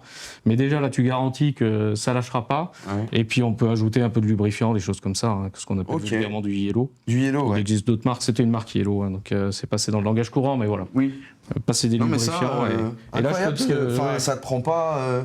ça me prend même moins de temps que mon délire de faire ça. Et puis, je te garantis que là, tu casseras la ficelle, mais ça lâchera pas ici, quoi. Ok. Donc voilà. Très bien. C'est bien. Moi, je me coucherais moins con parce que ça, je savais pas. Ça, tu l'avais pas tirer du câble. Non, je l'avais pas, ça. Vous, les gars. Pourtant, j'en ai des combines, mais... Et donc, juste pour rappeler une seconde, là, avant de vous redonner la parole, tu as dit un truc très important. Donc, l'aiguille ne sert pas à tirer un câble, elle sert à passer une ficelle et c'est la ficelle qui va pouvoir tirer le câble. C'est ça. On voit trop d'aiguilles qui sont cassées souvent, les aiguilles, parce que les gens tirent auprès. Donc déjà, tu fais un coude dans ton aiguille. Ouais. Alors quand c'est une aiguille nylon, elle se marque. Oui, c'est les fils de verre. C'est une aiguille fibre, tu la casses. Ouais, voilà. En fait, ils font ça pour gagner du temps, parce que ça enlève une étape. Mais enfin bon, si à chaque fois tu bousilles une aiguille à 200 balles... c'est toujours la même chose, ouais. De s'équiper correctement en outils, il faut en prendre soin aussi derrière. Alors comme on disait, voilà, pour les pros, pour les particuliers, pardon, il y a le système D. Pour les pros, je veux dire, on a quand même un devoir, un minimum d'être équipé. Quoi. Donc, et puis c'est la qualité de travail, on s'embête beaucoup. En fait, c'est toujours ça. C'est que on en revient à toutes ces choses-là, même si tu mets un peu plus de rond quand tu vas t'équiper, là tu vas en dénuder 6 quand tu te serais fait chier un seul. Tu gagnes sur tous les points. Tu gagnes en qualité de travail, tu gagnes en temps de travail. Et peut-être même en SAV derrière. Ce qui coûte aujourd'hui plus cher, c'est pas l'outil, c'est le temps. Chez un artisan, ce qui coûte cher, c'est le temps aujourd'hui.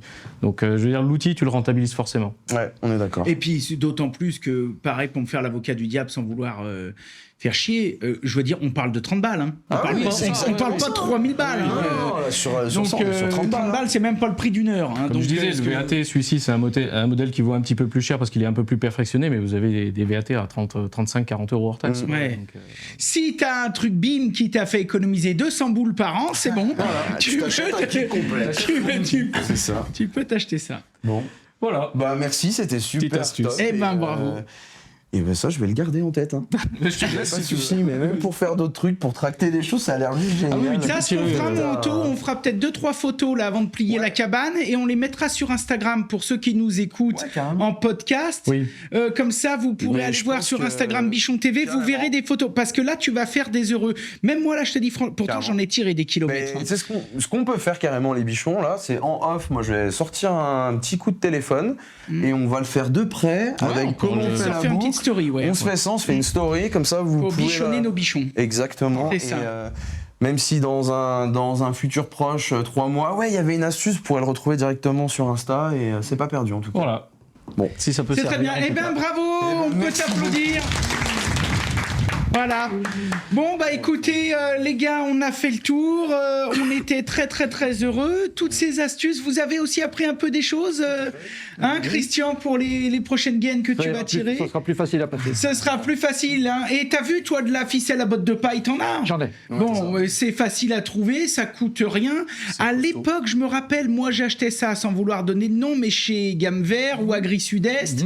Et ça, ils te vendent ça par bobino. Il y en a. Voilà, 2 kilomètres. Alors, un électricien qui achète ça, t'en as pour une vie. C'est ça. Là, c'est même en fait à l'époque, dans les gaines comme celle-ci, la gaine TPC, en fait, à l'époque, elles étaient déjà équipées de ficelles comme ça. Oui. Aujourd'hui, on fait des économies, c'est une ficelle nylon qui casse. Oui, et puis une ficelle comme ça, c'est garanti à vie, quasi. Hein, ça craint rien. C'était donc une émission où on vous a parlé autoconsommation, est-ce une bonne solution ? Je pense qu'on est tous d'accord pour dire oui.